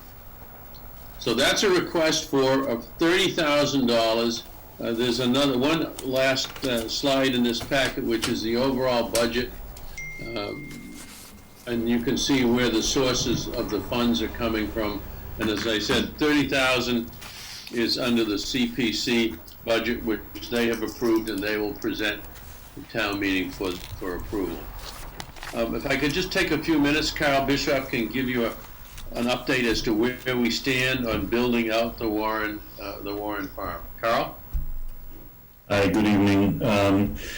Yeah, so we're making some progress with working on the conservation restriction, working on the getting the identifying all the trails. Dave showed you where the trails were. There are a lot of existing trails already, so we're just looking at maybe some connections. There's a beaver dam now there on the site, which wasn't there about 3 months ago, but it's there's a beaver dam, but it's in a good place, so that's fine. But other than that, we're just working towards getting the conservation restriction put in place and trying to get the parking taken care of. Thanks, Carl. The board have any questions? Dave, on your exhibit, is the parking at star 1 and 3, are those the intent? Could you bring that back up, please?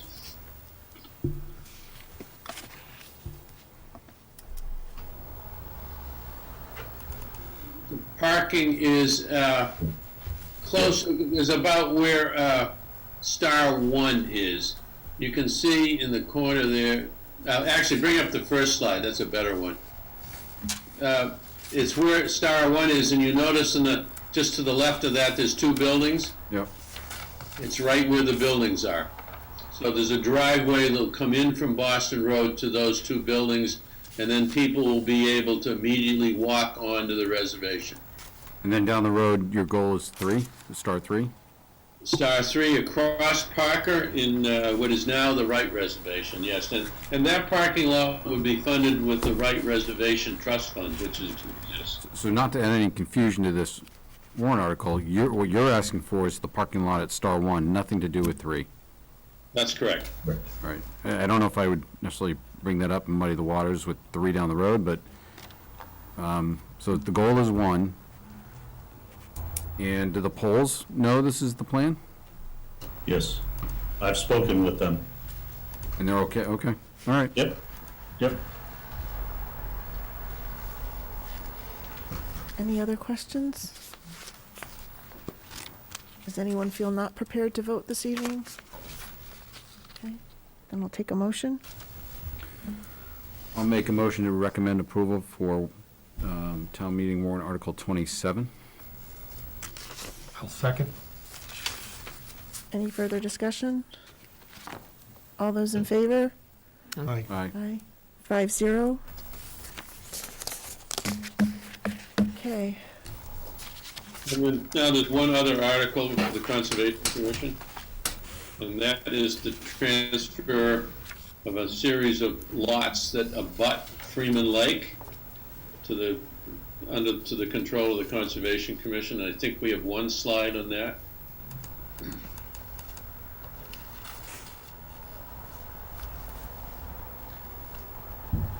Dave, how much? This is a Oh, go ahead. Freeman Lake,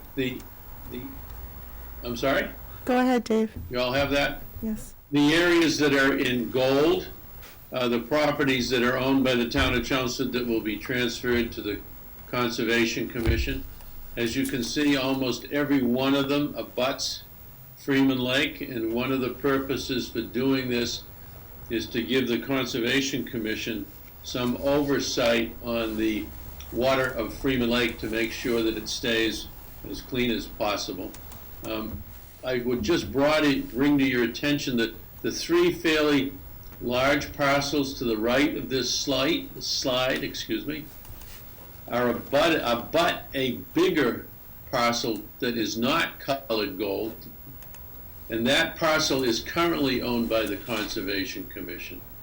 So if you put all four of those parcels together, and other than Shore Drive, the other roads are paper streets, you've got a parcel there that could be as much as 7 acres.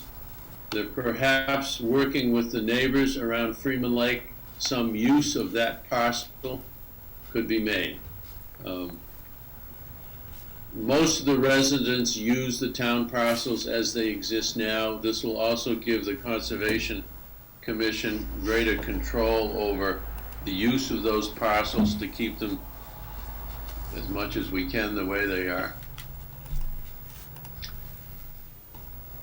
That's the proposal for this warrant article. Any questions? Ken, did you have a question? Or? No, I'm good. Okay, if not, I'll take a motion. I will make a motion to recommend approval for town meeting warrant article number 33. I'll second. Any further discussion before we vote? Okay, all those in favor? Aye. Aye, 5-0. Thank you, Dave and Carl. Thank you very much. Good night.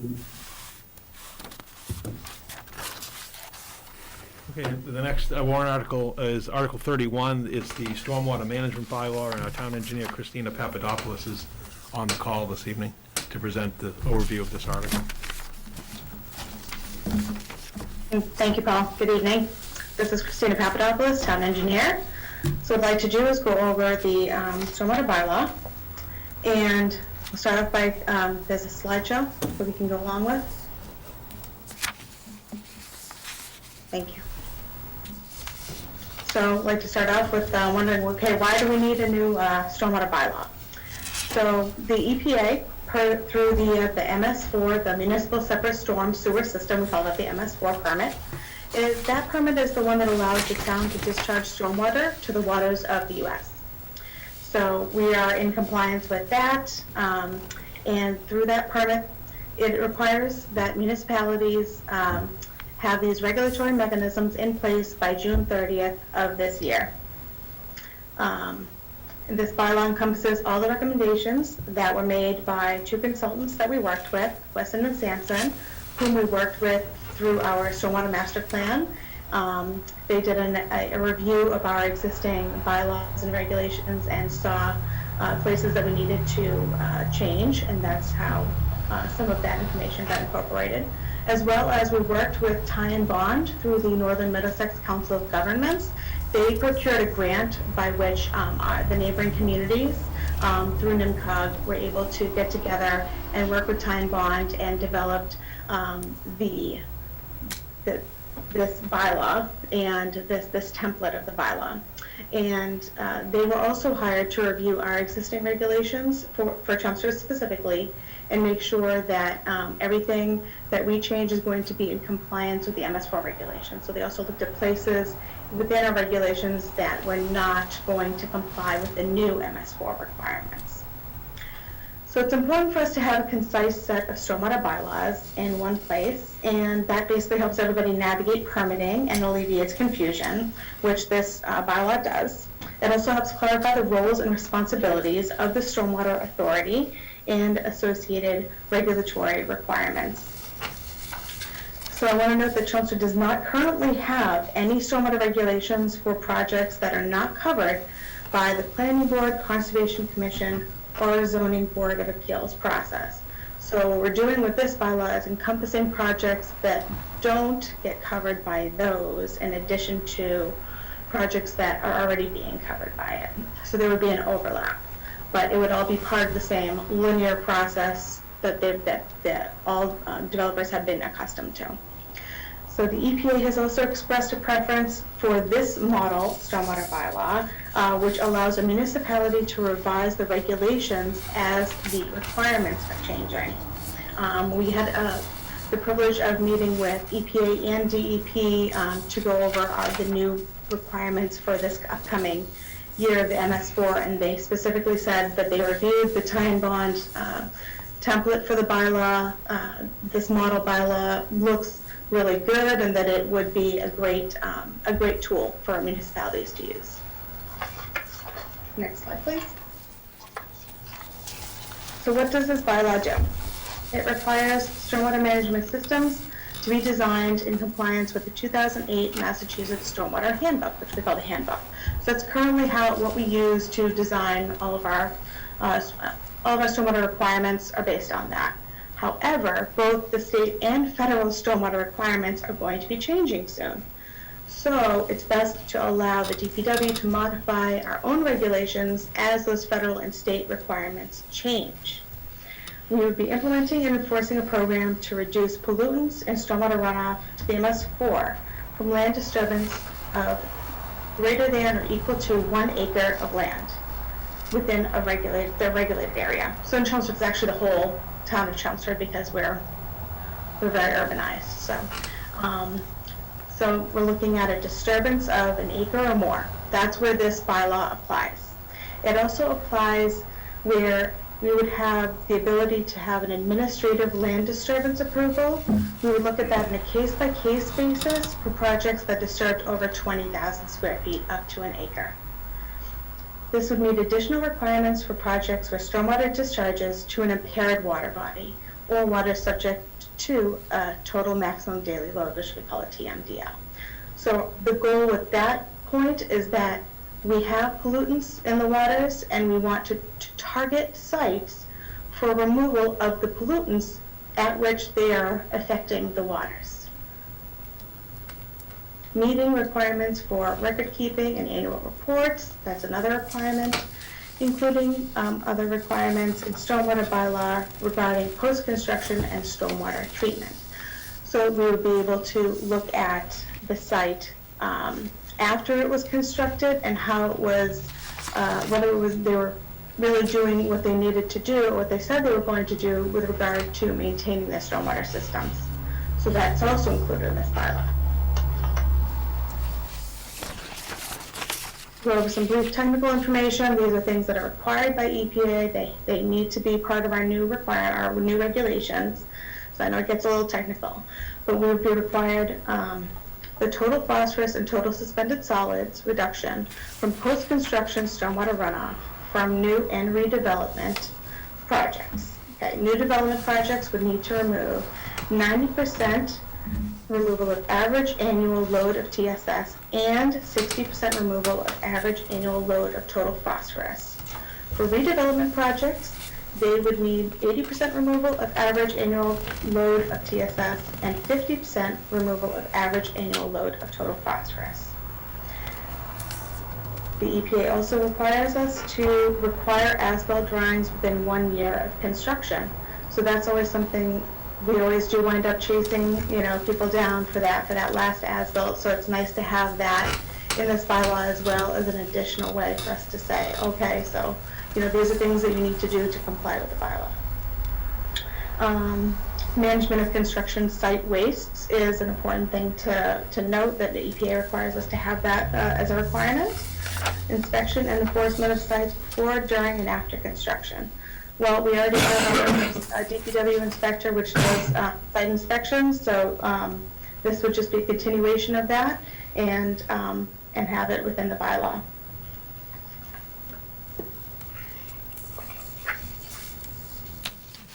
So I looked at the 4 different stakeholders as I was thinking about how will this affect everybody. So I started with, let's look at developers, okay? So they would have It would be better for them by having at least one set of rules for stormwater. They would understand, it would alleviate confusion on, which rules am I supposed to follow.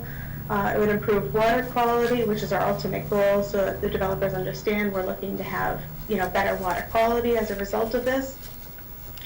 They should be expecting some additional inspections regarding the stormwater compliance, and it would have clear erosion control requirements, which we love to see more of that in town. For the boards, I feel that it would allow the DPW to review stormwater compliance with EPA and the MS4 requirements.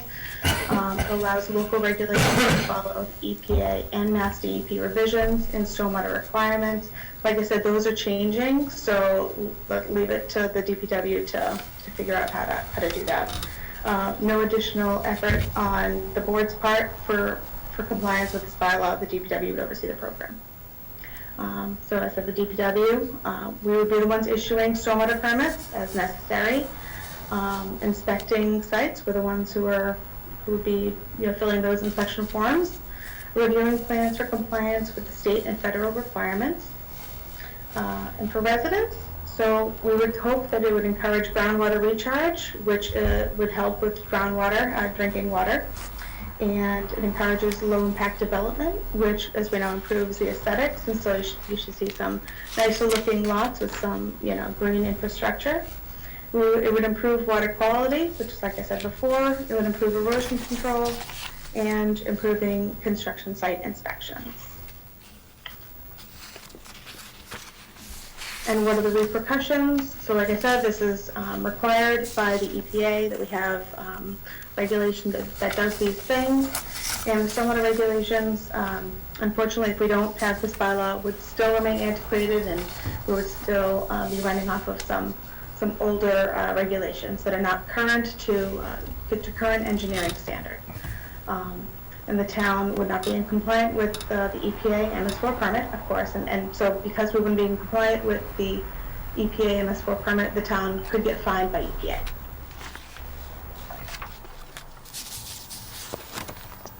So what are the next steps? This would hopefully become effective in fall of 2021, pending approval by the Attorney General. And I want to note that neighboring towns already have a similar bylaw, so we're not the first ones. We're all required to modify our regulations to meet the same MS4 requirements as Chelmsford. If you go to other towns, because I get to talk to a lot of them, we're all in the same boat.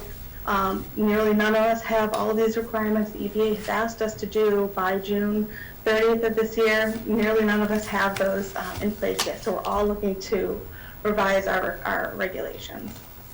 Existing projects that are already ongoing would be grandfathered until the next time that they disturb an acre or more. So that's always a concern, like, whether I've got a project ongoing, well, you'd be all set. The DPW is ready to implement the bylaw. It would be updates to our local regulations. Will happen eventually once the state revises their regulations. So we're looking at possibly down the road, maybe fall town meeting, once this bylaw is in place, to be able to update the other bylaws and regulations so everything is all the same, because there'll be some discrepancies and some overlap. But we hope to fix that once this becomes in place. Ultimately, we really hope to improve water quality by getting rid of those pollutants before they hit the waterways. It encourages groundwater recharge, and it'll improve erosion control and improves aquatic and wildlife habitat, which is important to everybody here in Chelmsford. So thank you very much for your time. I'm happy to answer questions. Questions? Christina, I just had one. Does this new mandate result in any increased fees to the residents that we pay into the sewer enterprise fund? No, the stormwater enterprise fund. I'm sorry, and the sewer stormwater, enterprise yes. fund, there would be no additional impact to those. Okay, thank you. So Christina, I'm all for what you're doing, and from someone who sits and watches over the police station from my office, to see the stormwater catch basins work, especially in the rain we had the last 2 weeks. It was kind of cool. They filled up the first one, it spilled over, filled up the second, spilled across the street, filled up the third, then it didn't go anywhere, and it all went into the ground and recharged just the way it's designed. It's actually, was kind of cool to watch. So, but I do have a couple of quick questions.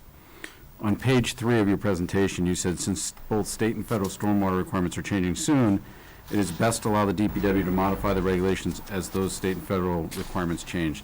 Does this bylaw give any leeway to the DPW to make their changes at their will? So what this bylaw does is it allows the DPW to set its own stormwater regulations. So there would be two documents, one bylaw, one regulation. They would work together, much like conservation has their conservation bylaw and a conservation set of regulations. We would have the same thing. Okay. And the regulations would be the ones that would be, the DPW would have the authority to be able to change, because we kind of needed to change as soon as the federal and state regulations change, so that we're in compliance with them. So this bylaw gives them the ability to set their own set of regulations matching the state and federal. And if there's any additional cost or anything, does that still get voted on by town meeting, or does that, Paul, is that fixed in your budget process? Yeah, it's similar to sewer regulations, and grinder pump regulations that we heard earlier this evening. So we do have those, but anything that's a material impact in terms of expenditures would have to go to town meeting. It'd be part of the enterprise budget. And is there any, I know Virginia asked about costs to the ratepayers, is there any costs to the town, or are there any new hires required by this bylaw? Well, no, we are going under the proposal earlier in the town meeting for the stormwater enterprise budget. There's that final phase into it. This is all baked into the stormwater operations and enforcement. So the funding is in the other... Right, it's in the enterprise budget. I'm just curious, Christine, what other towns have implemented this already? None that I know of have already voted on it, because I think we're all waiting for Springtown meeting to have our final votes on all that. Okay, but the towns you said you talked to, that you said were doing it?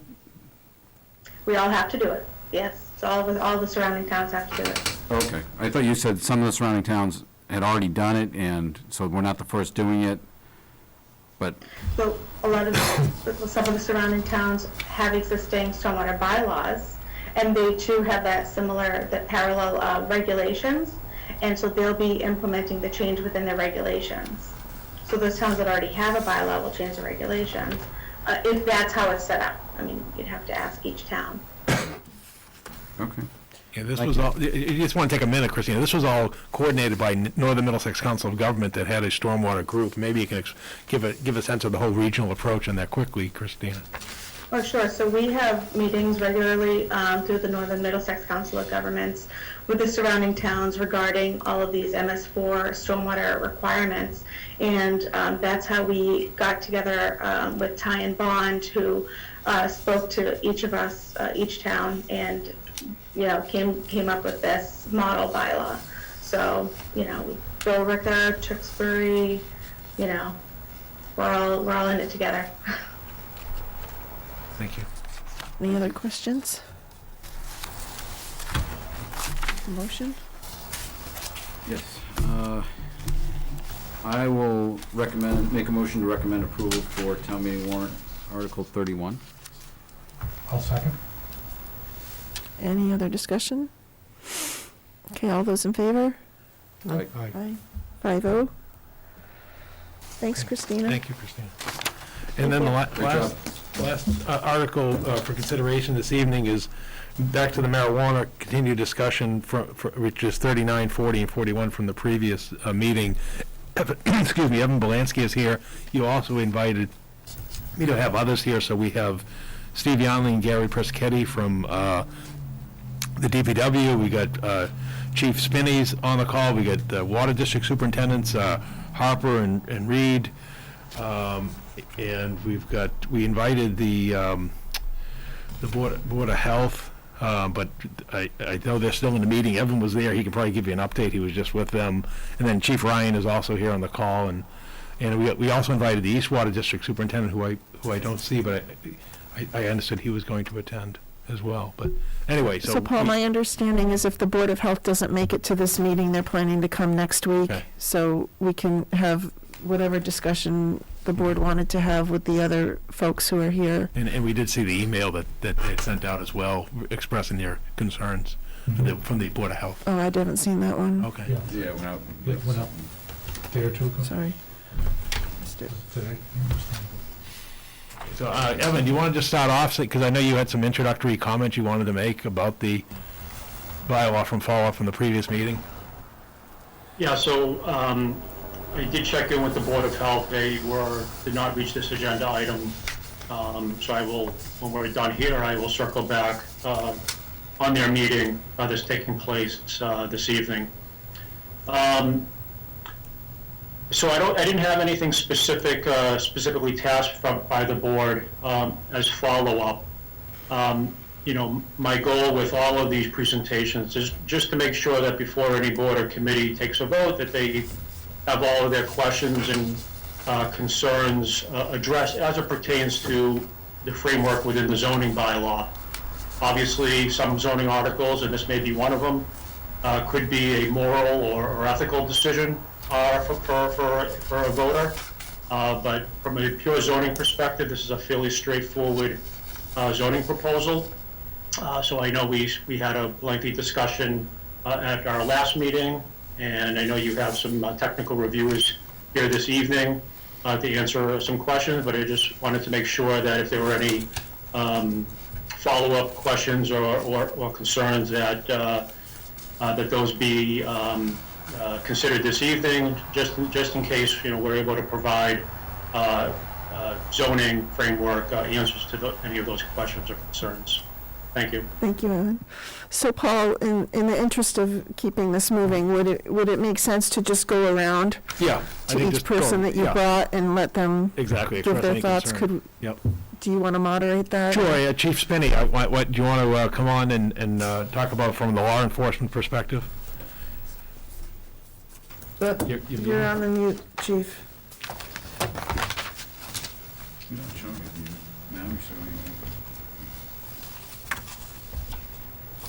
You're on twice. I see also, and maybe that may be the problem for, I see him Are you, listed. Chief? Should we go to somebody else while he works on that? Chief Ryan, from the fire perspective? Good evening, board members. Can you hear me? Yes. Good, thank you. So, from a fire protection standpoint, the marijuana and cannabis industry is one of the most regulated industries in Massachusetts. And when I say that, the National Fire Protection Association, NFPA as we know it, has an entire chapter dedicated regulating marijuana activities.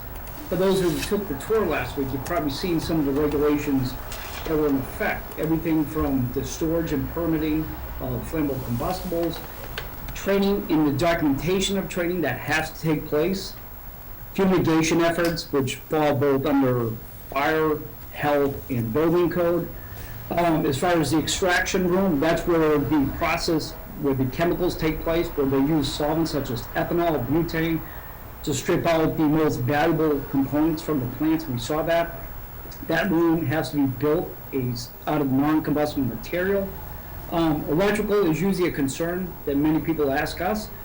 The code requires interlocked electrical requirements. And what that means is when you put the light on, and you try to put the light on in equipment to work, it will not work unless the ventilation system is operating. The reason for that is because you need to circulate the air with all the solvents that are being used. It's very important that the equipment in that room is grounded and bonded, and the equipment is listed. What I mean by that is it's very specific equipment. They can't just go out and purchase equipment unless it's approved. And in that extraction room, there's gas detectors constantly monitoring the air, and alarms will sound if anything is detected.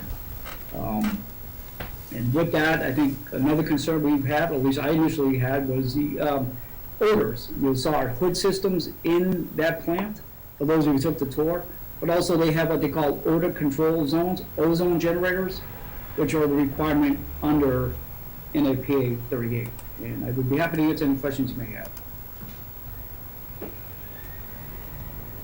Chief, do you have a perspective on outdoor cultivation related? I did ask the fire engineer from the state, the fire protection engineer. And quite honestly, she thought that would be more a greenhouse, and I'm not really familiar with it, but because of how carefully controlled the plants have to, whether it's the lighting, the water, the hydration, even though it says outdoor, she thought it would be more a greenhouse environment. It has to be carefully controlled to really extract the part of the plant that you're looking for, the THC or the CBD, if I understand it correctly. Thank you. Any other questions for Chief Ryan? Yeah, I just have one question, Chief. So does that mean that you would not be opposed to something like this in town, or what are your feelings on that? I think it's very regulated. I think if I was asked that question back when we were looking at this maybe 5 years ago, I probably would have been opposed to it. But with that concern, with education, the fire chiefs have gone on tours. We took the one last week. We've had presentations. The National Fire Protection Association, due to our concerns, has, like I said, dedicated an entire chapter to regulating. So with that question, I think I would be comfortable with the amount of regulations that are in place now to bring the type of facility aboard. Okay, thank you. Thank you. Welcome. I have a quick question. Have you had the opportunity to look at any particular compliance reports from the state as they go into these facilities and what those look like? I have not seen the reports, but I have asked the fire protection engineer for the state. It is, like I said in the beginning, it's very regulated. And I said regulated meaning, there's inspection for not only health from the state. Locally, the Fire Prevention Bureau would do the inspection along with your local Board of Health, and certainly your building department. I have talked to the new building commissioner, Jose Negron. He's familiar with these type of facilities. I think we're kind of on the same page with where we would like to go with this. If we brought this place in to Chelmsford, it would be new for us, but not new for the state. The state, at least the fire protection engineers, would help us in the review process and certainly would help us in the compliance matters. Chief Ryan, you just said if you brought this place into the town of Chelmsford, is there this place in mind or this type of facility? I'm saying if the voters approve this, the state fire protection engineers would work with us because it would be new for Chelmsford. They would help us with the review process. And also, before completion, before an occupancy permit is issued, they would walk through the facility with us to ensure compliance. As far as the question of where it would go, if you're doing an extraction, if it's going to be cultivating and going in an extraction room, that can only go in certain places. You can't have it in an assembly. You can't have it in certain buildings because of the chemicals that you're bringing into the building. That's my understanding.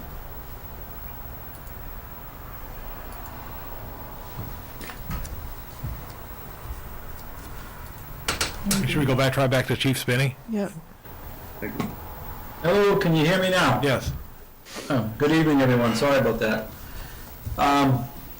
Let me just say I've been asked this quite a bit. As the board is probably aware, several years ago, 2017, I spoke with my concerns as it related to retail sales.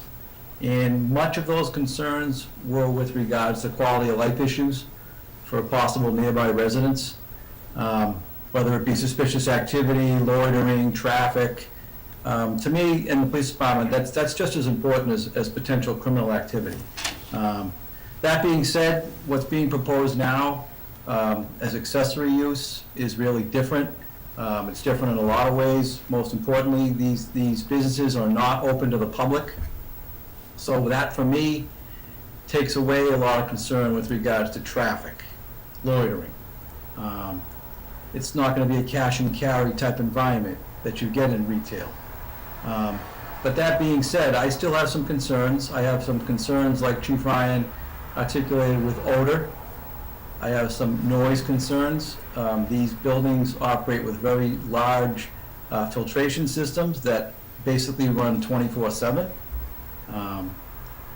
And that can be disruption. It can be disruption for people living nearby. So I know there's quite a few spots in town that are zoned for this potential business, and I think that's a factor. I'm not going to state tonight that I'm opposed to this type of business. I'm not saying that.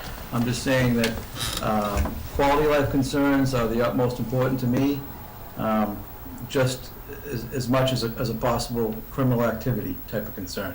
So I went on a tour along with members of the board last week. I was struck by the odor on how powerful it was as soon as I got out of my vehicle. That's something that needs to be considered. Like Chief Ryan stated, with protocols that are in place as far as on the state level, they're very stringent. Any business that were to come in town would have to meet with me and my command staff to go over personnel, to go over security and operational plans, diagrams. They have to make their surveillance system available to be viewed by the police department in real time, background checks on all employees, installation of surveillance equipment, certain footage requirements, especially if it's an outdoor cultivation site, which I guess if I was to be really adamantly opposed to anything with this, it really would be an outdoor grow. I think the security mandates and requirements and success are a lot tougher with an outdoor grow. Not to mention other factors like odor and whatnot. So that's basically my stance tonight. Thank you. Any other questions for Chief? Okay, Paul, who would you like to hear We'll next? move on to the water districts. I get Superintendent Bruce Harper from North Chelmsford Water District. Yeah, a couple concerns I'd have is, like Gary pointed out, the chemicals. So, I would say it'd have to have a state-approved fire sprinkler system, to sprinkle the whole system. And if, like Chief Spinney said, if it's an outside grow, it's possible you'd have to put some outside sprinkler system for the fire, which would be usually use like antifreeze loop. So they'd have to have like a backflow protection on all water sources feeding the buildings. The other thing I'd have too is depending on the water usage. If it's going to be extreme, they may consider private wells, putting their own wells in for the irrigation of the product. And then also, we'd probably supply the domestic service. But I think because of the sewer moratorium and how long it's going to be in place, I think it makes sense that they'd have their own wells for irrigating their crop. That's basically all I have.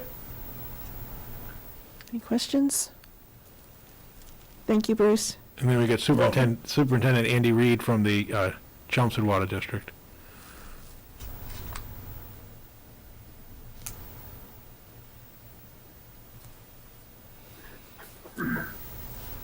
Go ahead. Good evening, Andy. Good evening, folks. All I would really add is that echo Bruce's comments. I would also say that we would have a little bit of concern if there is a septic system where that is located, whether it's upgrading or downgrading of the wells. And I told Paul, I says we're more than happy to host any industry. It's just a matter of just understanding how much water they're going to need and where that location would be in the district. Just because of our Water Management Act, we have water more available in certain areas of the town than we do over others. So at this point, that's what I would add. Any questions? Thank you. And then from the sewer side, or DPW side, we have DPW Director Gary Perschetti and Assistant DPW Director Steve Yonley, and even Christina Papadopoulos is still here as well. So, Gary? Yes, from our point of view, our only concern, of course, would be related to sewer usage. And until we'd have plans and know what we're looking at and the usage that they would be doing, then we'd be able to weigh in. Steve, do you have anything to add? Yeah, no, that's just we need to know location and have to understand fully the process for whatever would be going on site. just to make a decision in regards to sewer unless they just planned on doing a private wastewater facility, septic, or whatever the case may be.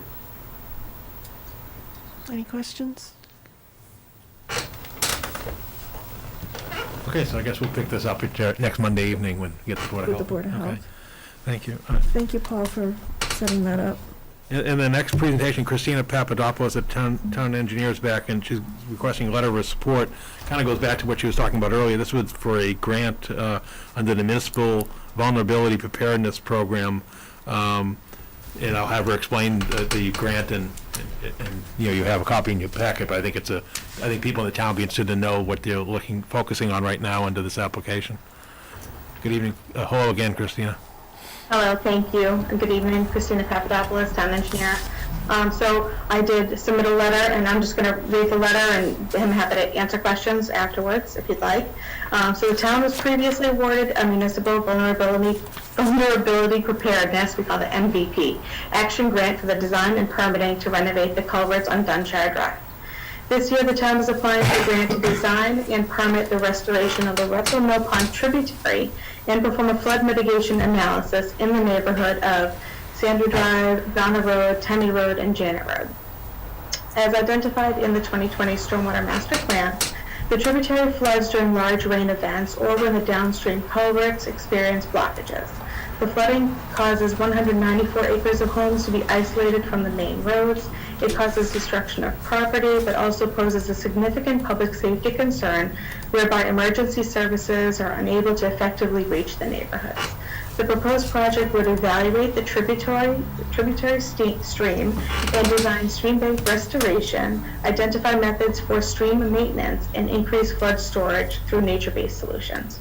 Applying for the MVP grant for this neighborhood aligns with the priorities of the Stormwater Master Plan. An integral part of the grant application is to provide letters of support for the project.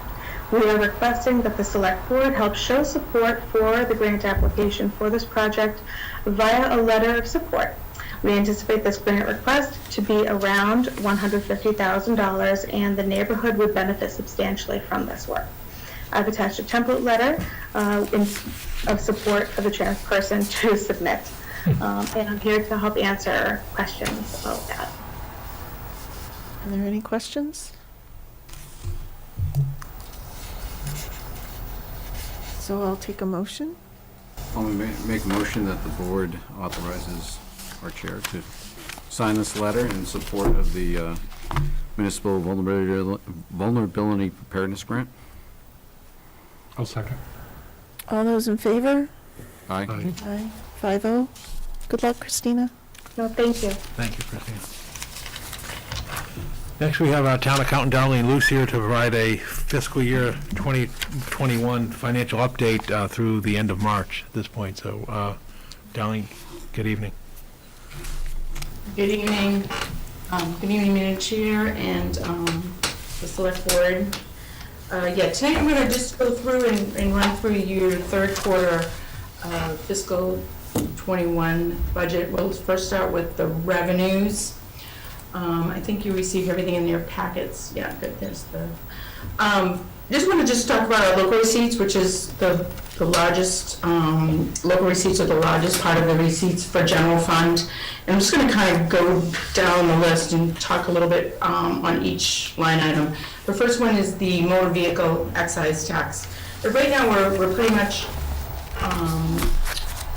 even from, we're at almost 100% of what we collected from the prior year. A little bit, we had the Registry of Motor Vehicles had a glitch in their, they had a computer problem. So it's really nothing with the town, but it's with the state, on the state level. They had a computer problem with the motor vehicle excise bills that we get a small commitment in April and in May. And last year there were, the two totals between April and May totaled around $620,000. This year we're going to get a little bit less, but we're still going to be getting those commitments. So what's going to happen is we're probably going to be getting those commitments in May, and my concern is we're not going to be able to receive that revenue or until after the June 30th timeframe. So I think we're probably gonna be a little under our budgeted number of $4.9 million. So we'll probably be, a little under, only because of that. So it's just a glitch that they had in their system with their billing system. And when they sent out those small commitments for that April and May. So we are gonna be a little bit under, and we haven't seen that. We've been pretty much on target with that budget number, or actually exceeding that budget number. On line 2, on the penalties and interest, we've almost 100% of our budgeted number of the $450K, and we're 31% higher than the prior year. So that's looking good. Meals tax, as expected, we're less than the collections from the prior year. And of course, this is because we're talking about, this is third quarter. So the pandemic started last March, and we had to shut all of the restaurants down. So we had collected, the end of last year's third quarter, we had collected $550,000. This year, we've collected $438,000, almost $439,000. So we're about 97%, but we have exceeded what our budget amount was $325,000. So that's really good to see. We actually did better. We were conservative in that budget number because we weren't really sure what was gonna happen during the pandemic, and if people were gonna go into restaurants, how takeouts were going to be, things like that. So we did well there. Hotel and rooms tax, again, we're, of course, as from prior year, our numbers are less than what we were prior year, but we're still exceeded, again, we were conservative. But really, the reason why we are, we made that budget number, and we've exceeded budget number of this, it's $265,000 what we collected, and we budgeted $125,000. But we actually have some homeless, we've used some of the hotels for homeless shelter people coming in there, and so we are getting some money from the state for them to be in the hotels. We are housing some homeless there, and that's helping with that line item. The fees, we did well again. We're higher than we are from the prior year, and we've exceeded that line item budget number. Number 6 is the rental income. As expected, that number is less than prior year. We're not doing any rental, we're not allowing any rentals in the town offices. We were leasing that out for volleyballs, basketball, but at this time we're not doing any rentals like that. So of course that's kind of a number that we saw, that we actually expected to see a decrease from the prior year, and it is. And I'm not sure we're not gonna make that budget number either. Other line items, alcohol licensing, again, is down from the prior year. Some restaurants didn't either reopen, so we didn't have licensing from them, delays in opening, so we see that a decrease in that line item. If you go to line item 12, that's our permitting, building permits. You can see that number is much larger than prior year. We're actually at 200% from what we collected last year, and we've exceeded that budget by 62%. We've budgeted for 975. We actually, this month, the month of March, we received a large payment, $1.2 million from the Thermo Fisher project. So that's really why we're doubling the number from the prior year. We've, seen a large, we get a large building permit from them, and a large amount was collected. So that's really the increase in that number is from that project itself. The rest of the other line items in there, you'll see on the miscellaneous recurring, that number is significantly higher than the prior year, and that's really from the SREX receivables, which is the solar.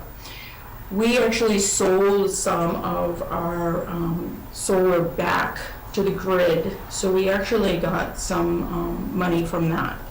So that helped out in that line item. Prior year was the $365,000, and we're actually at $820 now. And over $200,000 of that was from the sellback of the SRACs back to the grid. And pretty much all of the, we can just kind of go down to the real estate and property tax revenue collection. Again, we're always on target on that. We should be right where we're at. We're at the 75% collection rate. We'll get the other 25% before June 30th, so we'll collect 100% of that, which we normally do right up to the it's like 99.4 usually collection rate, and we're about 3% higher than prior year. So that's where we are in revenues. If anybody has any questions on any of those individual line items, I'd be happy to answer any of that before we go on to the expenditures.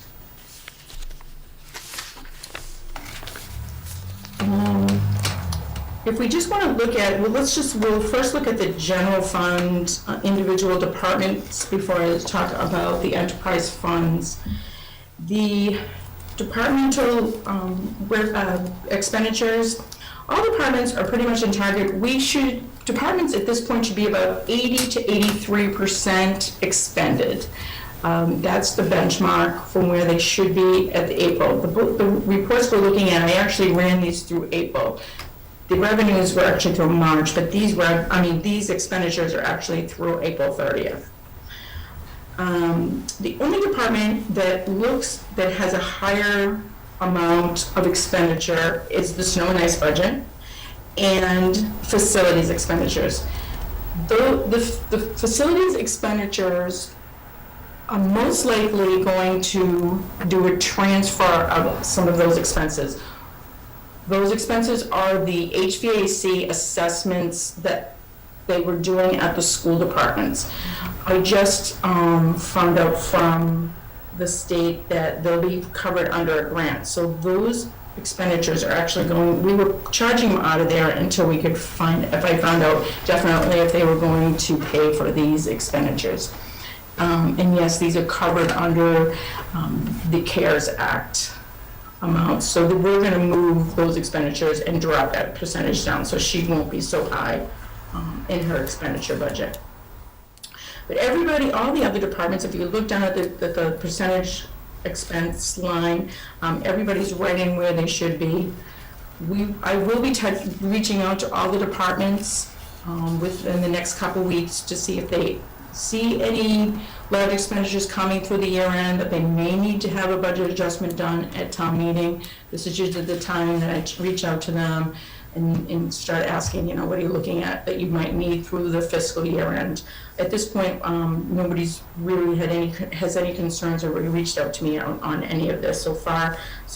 But I will be in touch with them within the next couple weeks before town meeting to make sure that we have that. We always kind of keep that an open town meeting article just for any budget adjustments. But everything really it looks fine at this point, except for just that facilities budget, which will be fine when I make those transfers back out to the grant. And if anybody has any questions on any of these, I'd be happy to answer individual department. We hope we're done with snow and ice. Does that mean 121? Gary wants to maybe fill up a salt shed and maybe do one more thing of salt, I'm not sure, but we may have just some stragglers. We always have some straggler invoices maybe showing up, but we should be all set there.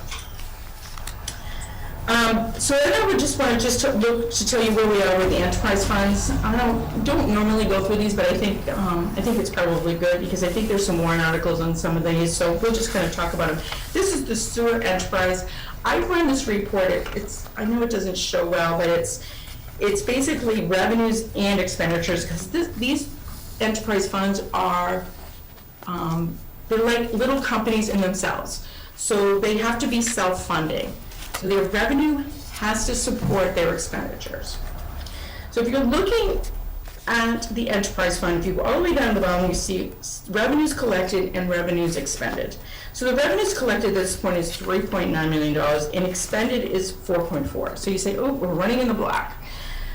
There is, with this, what happens is from the prior year, there was actually 2 projects that were with pump stations that were approved at town meeting, but they didn't get to them by the end of last fiscal year. So I encumbered those funds from the prior year, and they're sitting on a balance sheet separate from this.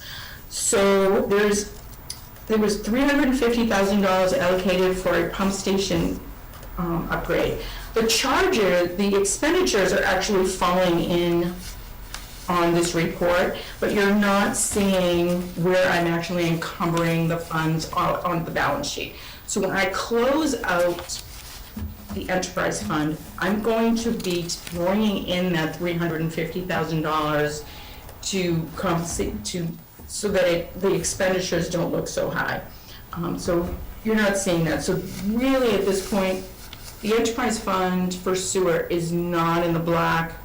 They're running fine. They're probably gonna be, it's gonna be close. They're probably gonna break even or have a small undesignated fund balance certified at the end of the fiscal year, but they're getting close. I've been working with the business manager, Joyce Cote, we're DPW, making sure that we're staying on track, but again, it will end up in the black, but it's gonna be there'll probably be a small amount of undesignated fund balance for that account.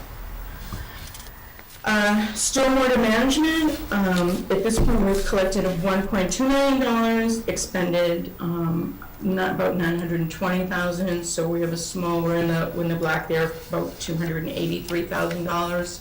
Again, this will be, everything should be fine. We will end again in a positive note on this account. Again, we're not looking at a big number for their undesignated fund balance, but it will be in the black, will be fine. PEG Access Enterprise is kind of the same thing. Their revenues right now are $547, and they expense of $497. I also have an expenditure reserved of $20K that's sitting on their balance sheet that's going to actually come back into here too. So again, they're going to end up they'll end up in the black. They'll be fine. Their revenues are doing fairly well, considering that we thought there would be some decrease on this telemedia and the way that they're being charged, and the use of people not using cable. But it's holding its own, so it should be fine. Again, it's going to be a small amount for free cash or undesignated amount, but they will again end in the black. Golf course enterprise, that's doing fine. We really have done small amount of projects over there. They did a lot on the prior years, and so this year they just didn't do a lot, but we're just kind of receiving the revenue. It's revenue we receive rental income from them, and then other department revenues, kind of like their fees. People are going back out and starting to play golf, so we're going to restart seeing those fees coming in. We had early stuff and then it kind of faded off, but now we're going to be getting some more. So again, that's going to be fine. We'll have a small undesignated fund balance certified with the DOR at the end of the fiscal year too. And then the foreign enterprise, there was a warrant article that was pulled last year. They decided not to go ahead and do the project. So we really don't have any capital projects that are happening over there. So we're just receiving rental income. There's not a lot of rental income because we weren't allowed to have anybody in the facility and using the facility. They did do, they have had some, when it kind of opened up, they did have some hockey going on in there, so we did get some rental income of $66,000. So again, if there's no expenditures against that, that is going to be what their free cash. If we don't receive any more rental income from there, that's basically what they're going to end up with, a free cash in their undesignated fund balance. That's pretty much on where we are with the general funds and with the enterprise funds. If anybody has any questions on any of the reports that I've sent out, I'd be happy to answer any questions. Any questions? Good. Thank you, Darlene. No questions. Thank you, Darlene. Hey, thanks, everybody. Good night. Okay, we're gonna accelerate a little quick here. Briefly, we got the Traffic Safety Committee monthly report for April. Steve Yonley's on the call, and this is sort of an intro to the next the article discussion item, which is the preliminary plan for the parking regulations in the town center. As you can see on the report, and I can just have Steve just quickly touch upon it for April. Just want to highlight the few minor items that were completed and few that are underway. Steve? Yep, thank you, Paul. Yeah, just a real quick update on some stuff that's going on. We got some signs installed at the request of the board. The big item, again, like Paul said, will be the beginning of the Central Square parking discussion. We got the Ledge Road stuff, I guess, the Ledge and Dunstable for next week. You see the Boston and Concord Road intersection is beginning to make some progress. There's a little bit of a snag with environmental permitting with DEP, but that should get straightened out here. There's a site walk next week. Also not on the list is the Wicker and Riverneck Road project. That's a TIP project funded through DOT. There'll be some lane closures and overnight closures done ongoing as they work on the bridge replacement there for that intersection realignment. We got the signage ordered for Byam and Locust, and then I believe Chief Spinney and the police are going to be doing some traffic enforcement up and some speed study up around the Swain Road, Dunstable Road area. Any questions? Fine, thank Steve, All can right. you say a little more about the Ledge Road bus turnaround and where that stands? Is the construction in process, or? Nope, not yet. So we'll be coming to the board shortly here with the order of taking. If you remember a few weeks back, the property owner had passed, and then Scott, who from my office was working on the project, he was out with a medical condition for a few weeks. So he's back now. So we got to pick that back up and get moving on that over the course of the next couple of weeks here. So I anticipate construction will be probably around sometime in June, I would think. We could probably get moving on that. All right, thank you. Okay. All right, Steve, you want to now move into the Central Square parking plan? Yep, so just a quick little history on how we've gotten to this point with this. It was brought to our attention and to the police department's attention a few months ago.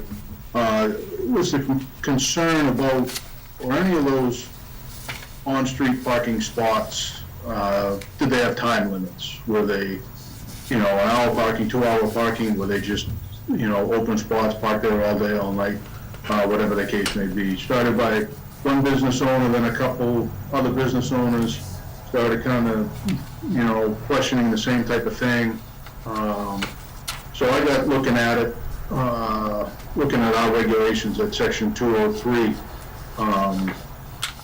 dash 25 of the town rules, which is the traffic rules and orders.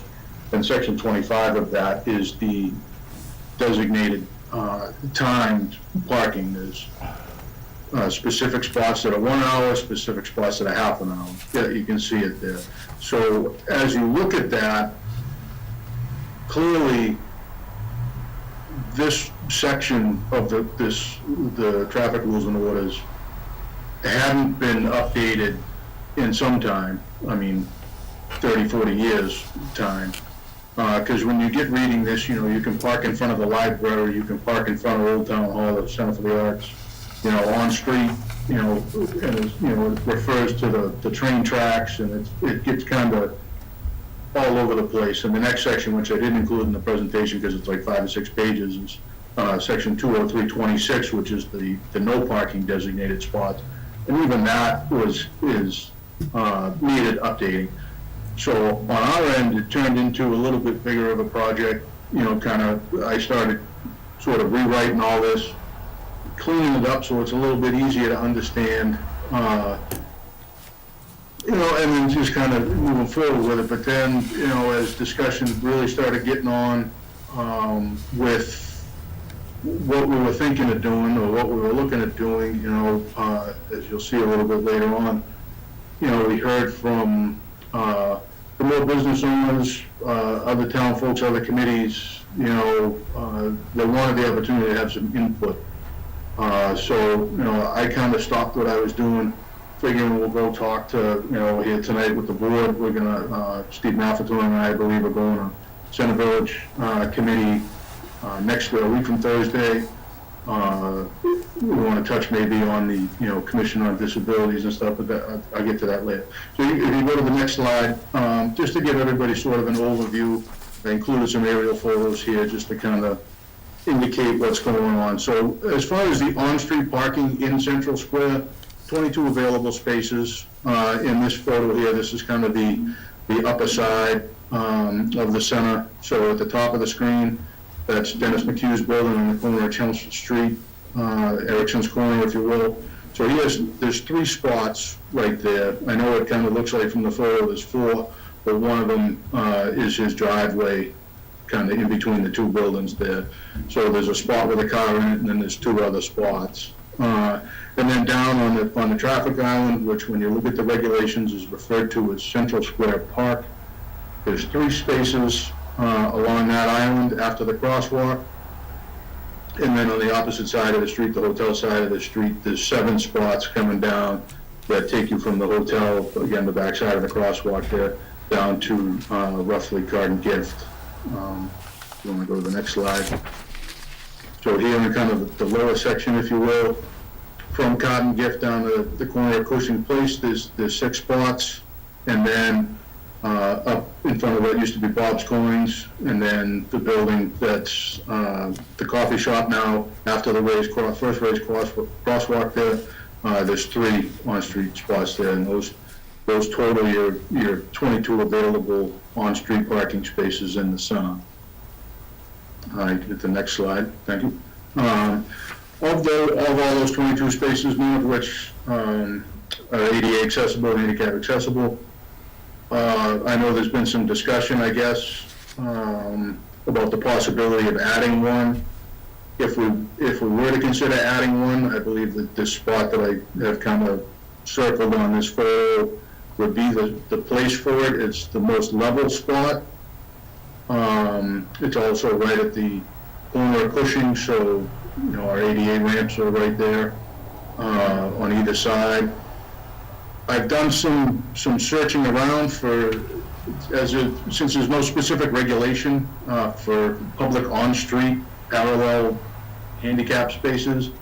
I've gotten a couple of differing opinions on what they should look like, most of which come from like the city of Boston, that has a kind of a buffer space behind, to the side and in front, so a vehicle can maneuver in. There's space to load and unload. But I guess when we have a conversation with Commission on Disabilities, get a feel for maybe what they want to see with that, if we were to consider adding one in there in the on-street spots. And then, again, as the conversation grows a little bit, I just wanted to kind of point out some of the other available public spaces in the Center Village District. So here, you get the kind of a lot between the Little League fields and the little softball field.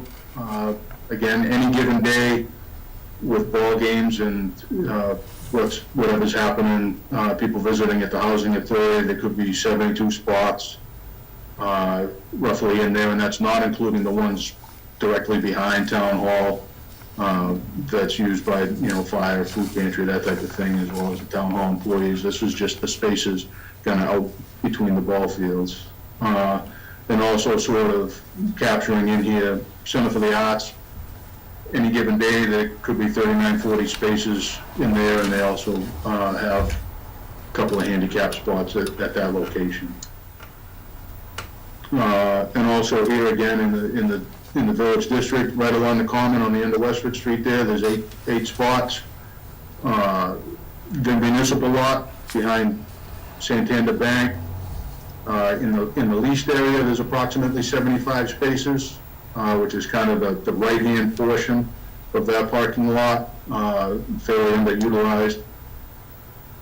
Up at Gristmill, the new condos, The spaces along the bike trail are for public use. There's 32 spaces, one of which we added at the end where the cutout is to get on the bike trail. We added that in as a handicap spot. And there's also 17 spaces that are kind of designated for card and gift parking as well as resident parking, kind of at the lower lot at that gristmill project.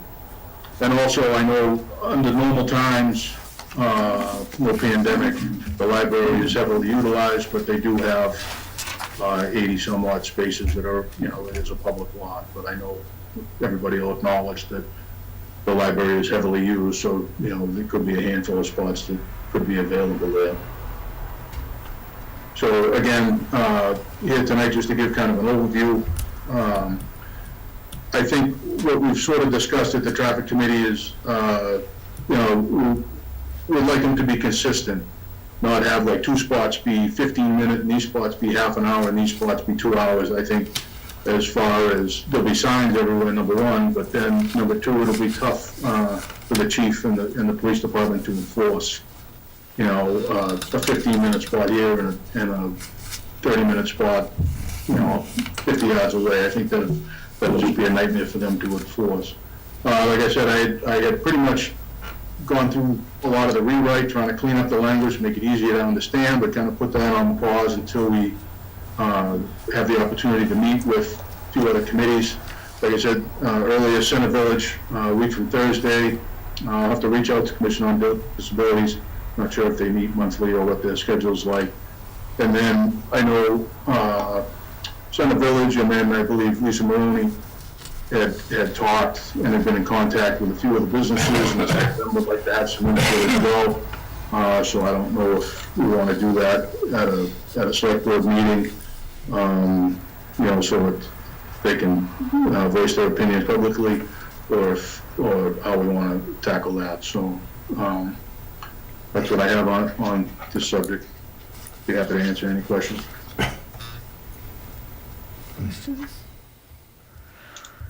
So, Steve, does the rewrite of the code require a town meeting vote? no, those are Board of Selectmen traffic regulations. Oh, okay. So under the bylaws, so it would have to come to That you for requires a a hearing vote, and then a recommendation. And I think the way I would envision it would be, you have the discussion tonight, over the next month, as was noted, Steve and Evan go talk to the Center Village Committee.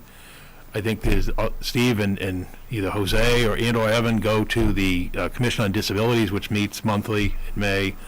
And then I think we send out a notice to property owners, and basically on June 7th, your first meeting in June, to sort of just have the stakeholders come in and advertise it as a public hearing, for parking regulations in the center, and then you'll get the input from the current regulations, which you have from DPW, the comments back from the Center Village Committee, comments back from the Commission on Disability, and the comments from the property owners who own property in the center, and then also the opportunity for the community, the residents of the community to weigh in. And I think it gives us, the input to then move forward, hopefully with a consensus and unified plan going forward, which I think clearly we see is a rewrite ultimately of the regulations, certainly a handicap parking, at least one on the roadway, and I think where there's going to be discussion is in terms of the limits on parking, in terms of 15, 30 minutes, an hour, and also I think that involves Chief Spinney in terms of what can the police department be expected to enforce, and so I think his input would be helpful to you as well at that time in terms of, we know our complement of staffing every day. I mean, is it realistic to expect that the police department are going to be out there enforcing 15-minute or even 30-minute parking limitations consistently and fairly? So, because we've had those discussions in our traffic study group as well. And you said you are also looking at signage and where we need to increase signage and education as part of this study. Okay. With also recognizing the issue of sign pollution in the center, because one of the things that people get upset about is too many signs in the center. Yeah. Okay. Any other questions? No. Thank you, Steve. Okay, We'll thank have you. plenty of time to discuss this later. Right? Yep. Yep. Thank you, Steve. Next, speaking of Chief Spinney's here regarding the the police department directed towing services contract. The current agreement expires at the end of this fiscal year, and the chief wrote you a memo, and he's here this evening to discuss the issue with you. Thank you. Members of the board, good evening again. So as the board is aware, the towing and storage of vehicle agreement does expire at the end of June. And as the board is aware, our current provider is Christopher's Towing. My recommendation is that Christopher's Towing remain our tow contractor for another 3-year cycle. It is the town's discretion whether to put this out to bid or not. There's no mandate that that's required. Just a little overview. Back in 2018, we did put the towing of vehicles in storage out for bid. 4 people put in for it, and the bid was awarded to Christopher's Towing. That was in 2018. Since that time, I am not aware of any serious issues or complaints against his performance. As a matter of fact, he's done a fine job. We meet with him weekly. He's very accommodating to the issues we have or special circumstances. We have found his services as being very dependable, very timely, and most importantly, very safe. He volunteers in the community. He gets involved with a lot of initiatives that we have yearly, at least pre-pandemic, whether it was our Touch-a-Truck events for the kids, some of our police athletic league programs that draw large crowds. He's always there to help out and volunteer his time and his equipment.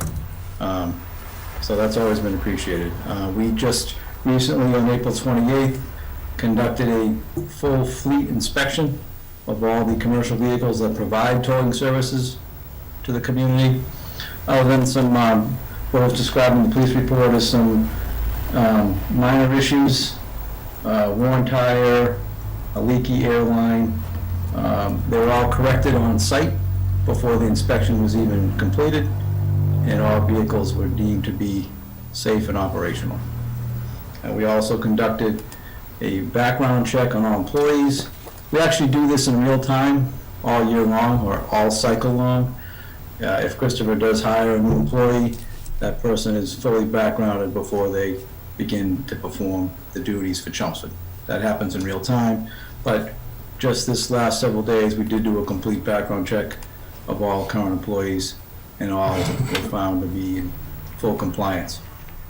So that is my recommendation. I don't know if the board has any questions. Yeah, I just have a question about your note about the alternate towing provider. Does that mean we don't have one at this time? Well, we do. Right now, it's Forever's Towing on Littleton Road until June 30th. But I have to say, I'm starting to consider whether or not the necessity of even having an alternate. I don't think the alternate was used once in 3 years because of the resources that Christopher's Towing has at his disposal. So I have not decided really how to address it at this point. We could either work through some issues, and if Forever's wants to be maintained as an alternate, that's a possibility. Or we could put it out to bid as an alternate, or not have an alternate. I think with what I've seen over the last several years and the alternate never being activated, I don't see how necessary that is. Okay, thanks. Chief Ryan wants to talk. It's like Chief Ryan's waiting. Chief? Hi, thank you for the opportunity to speak. I know Chris is on the Zoom call here. In addition to what Chief Spenny mentioned earlier, I think we need to recognize his knowledge and expertise with heavy equipment. We see it on the highways all the time. His ability to help extricate cars from very difficult spots off the side of the road in the woods. But we saw that expertise and skill in person, helping both police and fire personnel on December 19th at Alpine Lane when a landscaper got stuck in heavy machinery. Chris happened to be in the area. Chris came by, and Chris helped the responders at the scene to free that person. His skill came in at a critical time to help us free this person. So I want to publicly thank Chris for not only helping us in freeing him, And unfortunately, that gentleman ended up passing away some months later. But I see his skills over many years with heavy machinery and the ability to tow vehicles and extricate vehicles out of difficult spots. So Chris, thank you. Thank you for your time. Anything else? Do we let them speak? I didn't hear the We question. have two people logged on to speak. We have Christopher and Ferrer's Towing who've turned their videos on. Do you want to hear from them?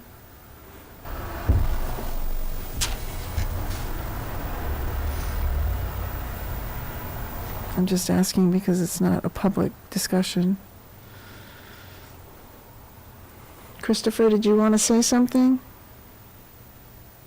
No, I was just here if they had, the board or anybody has any questions. That's it. I'm good, thank you. Okay, and I see Ferrer's Towing, you turned your video on. Was there something that you, I need your name and address, please. We would just like to I address need your name and address. I'm Casey Tyler. I am an employee of Ferrer's, the general manager, and we would just like to address the commercial towing in the town of Chelmsford. Okay. Is Can I that- just, can I go forward? Is that part of this? Are you talking about the police-directed towing? Is that what you're speaking of? Commercial though. Yes. I'm not sure, we don't understand what you mean I relative to assume the I agenda assume topic. she's talking Yes. non-passenger motor vehicles, I would assume. Correct. Right. Yeah. Is it, Chief, is this contract cover both? Yes, it does. So it's a subset. So it's our discretion not to put it out to bid, though, if we're happy with the service. Right. I just want to make the board aware that currently, if there is any commercial towing in town, they are seeking alternate providers from out of town, and we would just like to have some time with the board to address that. And we've also written a letter to Chief Spinney regarding that as well. So if I can add to that, as the current agreement stands, Chris's Towing has the right to exercise whatever resources he needs to supplement his ability to respond to any needs in town. The alternate provider is supposed to be available in case the primary provider cannot respond in any way, shape, or form. That's the way the current agreement is. Okay, thank Okay, you, so you Chief. can outsource to Does, other I'm sorry, providers out ma'am. of town. Because I know the reasoning a couple of years ago was he wanted to use a different provider because our company did not have a rotator. Currently, we now are equipped with 2 in many other heavy-duty vehicles, heavy-duty wreckers, Ram trucks. So we are more than well equipped to help in that circumstance. And when we mentioned earlier in the past 3 years that we have not been called upon once, it has been because we have not been given the opportunity for that. Thank you for your input. Does the board have any further questions for Chief?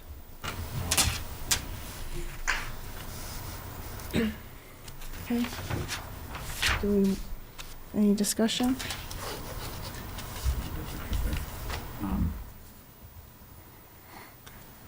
Do we want a motion?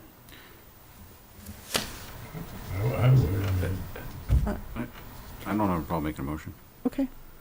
I'll make a motion that we approve the renewal of the town's towing contract with Christopher's Towing. For how long? Is it a 3-year? It's Yes, 3 years. that's what he's asking for. Traditionally. For a 3-year, so it would end June 30th, 2024. I'll second. Any further discussion before we vote? Yeah, I just want to comment, I think the chief has made a compelling argument to maintain Christopher. You know, he gave a lot of good reasons why to do that. So I know we have another, you know, good towing company in town, but I think if the chief is comfortable with Christopher, that works. Okay. Any other discussion? All those in, we don't have to roll call this one, right? No. All those in favor? Aye. Aye. 5-0. I will say, I mean, they do a fantastic job at all the different sporting events in their community. It's incredible how much he shows up, so. Okay, Paul? All right, the final presentation is from Finance Director John Suzie. He's just got a brief update on the land donation parcel request that he was, at the last meeting, you asked him to follow up on the quick item regarding. Can I just ask a question about this? I mean, is it really appropriate to have this discussion in public? I mean, it seems like a private matter. I think John is being very sensitive. He's not going to get into specifics. I think he's just basically going to say that it doesn't a concern to the town, but I thought we voted. No. No, you didn't. Oh, okay. John? Go ahead, John. Thank you, Mr. Manager. Good evening, Madam Chair, members of the board. If you recall, back on April 20th, I discussed the land donation request that I had received from an elderly resident in North Chelmsford. I had also met with her daughter from Twist Road. Her daughter is Paula Fretwell. It's a small land parcel, parcel ID 23-99-1, located near the intersection of Main Street and Meadowbrook Road. It contains just over 6,600 square feet and has an assessed value of $1,800. You'll see on that map that it's a long, narrow strip of land that runs right along Main Street. At the last meeting, my understanding was the board was generally supportive of the donation. However, the board had raised an issue that, could there be any potential liability for the town should we accept this donation and then the resident have issues later if they would apply for mass health or things along those lines. And I provided late last week, town council attorney Haverty provided an opinion which I forwarded to the board late last week. And in the opinion, I won't go through the whole thing, but for me, the key line was that there does not appear to be any risk for the town accepting this donation. I did convey Attorney Haverty's, cautions to the resident, her daughter actually, Paula Fretwell. I did, just make sure that, asked her just, what we wanted just for her, for their peace of mind, just to make sure they discussed it with their attorney and, and to be aware of any potential risks. And she assured me that they had. I did caution Mrs. Fretwell that, once the donation request is made, it cannot be undone. And, so the gift would be final. And she was very satisfied with that. She said the family has no concerns about that. No, they would not even consider trying to undo it. So I just wanted to provide that information to the board. And if under this section of Mass General Law, the select board would need to accept the donation as a gift, and then we would then need to do one additional step, which would be to bring this to town meeting for a vote of the town's legislative body. If the Any board other has questions for John? Could I have a motion on the acceptance? John, the last time, did you give us I don't have the wording he gave us last time? And I don't have it in my packet. Again, you needn't have to vote to accept it this evening. I can put it on for next Monday night, because believe it or not, we have another parcel on Bentley Lane of 1.72 acres, which I've put out to Conservation Commission to see if they have similar interests. If not, it'll come back to you to go to town meeting. Because the way it works, if it's conservation land, it goes to the Conservation Commission, to you, no town meeting. If it's non-conservation land, it goes to the select board, then town meeting. It's just how state law requires. And I'll also, the next meeting also be talking, I've requested from Paul Havey an update on Stedman spelling for a potential town meeting. And then, we also had that issue with the solar panels for the senior center. So I'll give you an update at the next meeting. So again, we don't have the language tonight. You can act upon this. The vote would be to just approve or support the land donation request Exactly. for the parcel number listed on the agenda, Yep. right? Yep. And that way John would at least have the vote for the Let them resident, know- and let we them can know that work the we're moving scheduling forward. Sure. next week. You see where that is, Ken, on the bottom of the first page?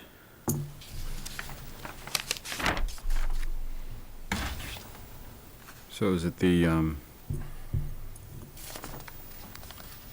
parcel 2399-1? Yeah. All right. Yes, and the owner's name is R. Elaine Kenny.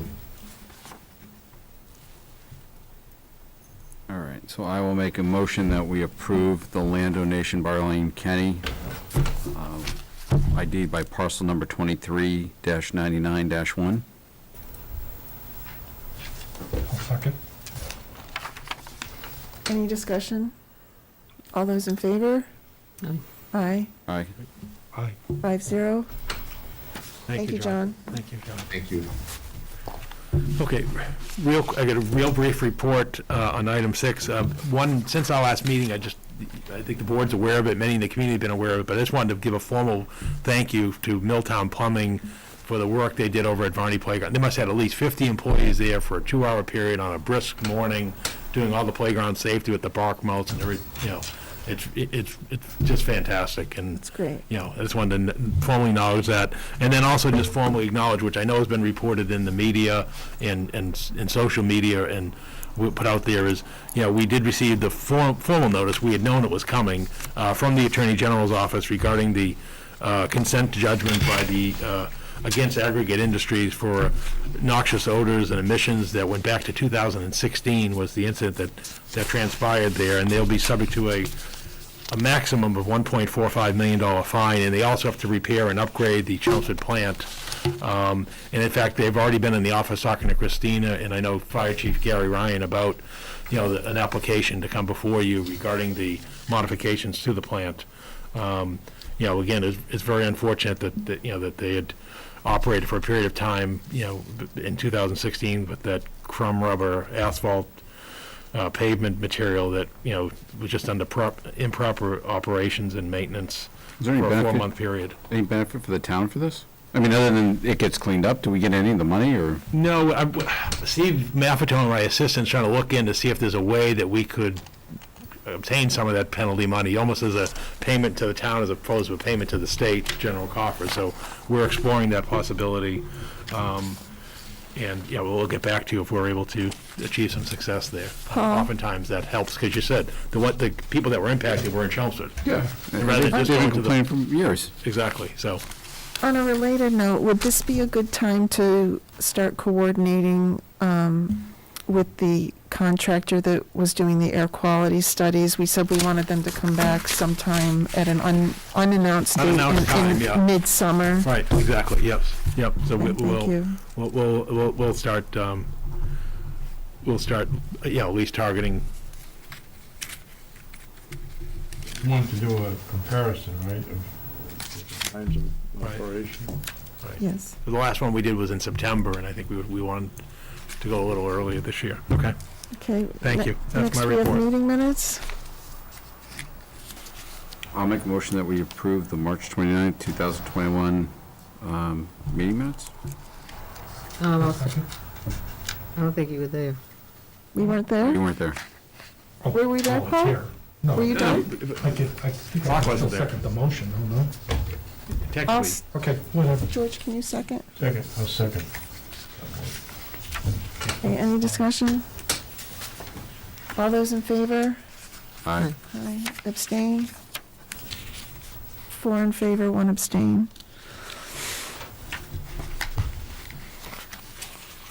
And we have liaison reports and referrals.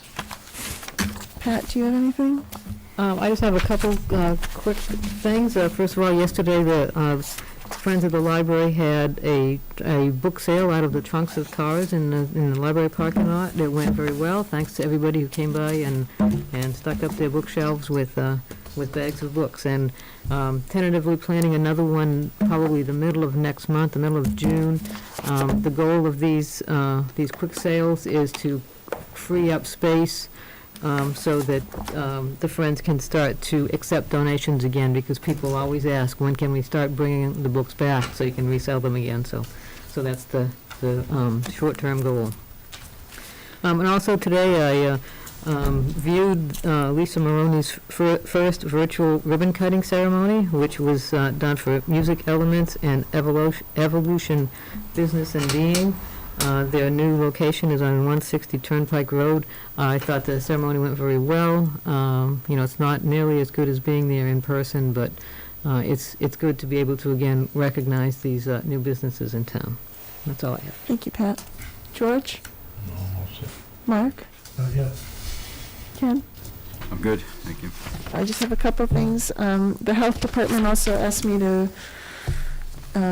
announce that they acknowledge that they've been receiving complaints in North Chelmsford from the Newport Industries asphalt plant, and they've been working with the DEP, and the DEP is likely going to be working on Newport to help mitigate some of the odor concerns. From the school committee, the middle school started back full-time with in-person learning on Wednesday, April 28th, and the high school is going to be starting back this week. So that's all good. That's all I have. I don't see any press. So I will take a motion, Karen. I'll make a motion to adjourn? No. No, I'll make a motion to adjourn to executive session and not return? Right, you have to state the purpose, I think. Oh,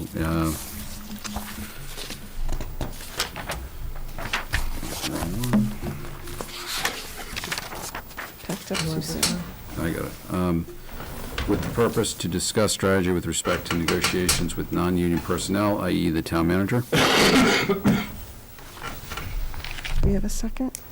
Second. All those in favor by roll call? Yeah. Pat? Aye. George? Aye. Mark? Aye. Ken? Aye. And I vote aye. Thank you. Thank you, have a good night. Thanks, Paul. Paul. Are we staying here?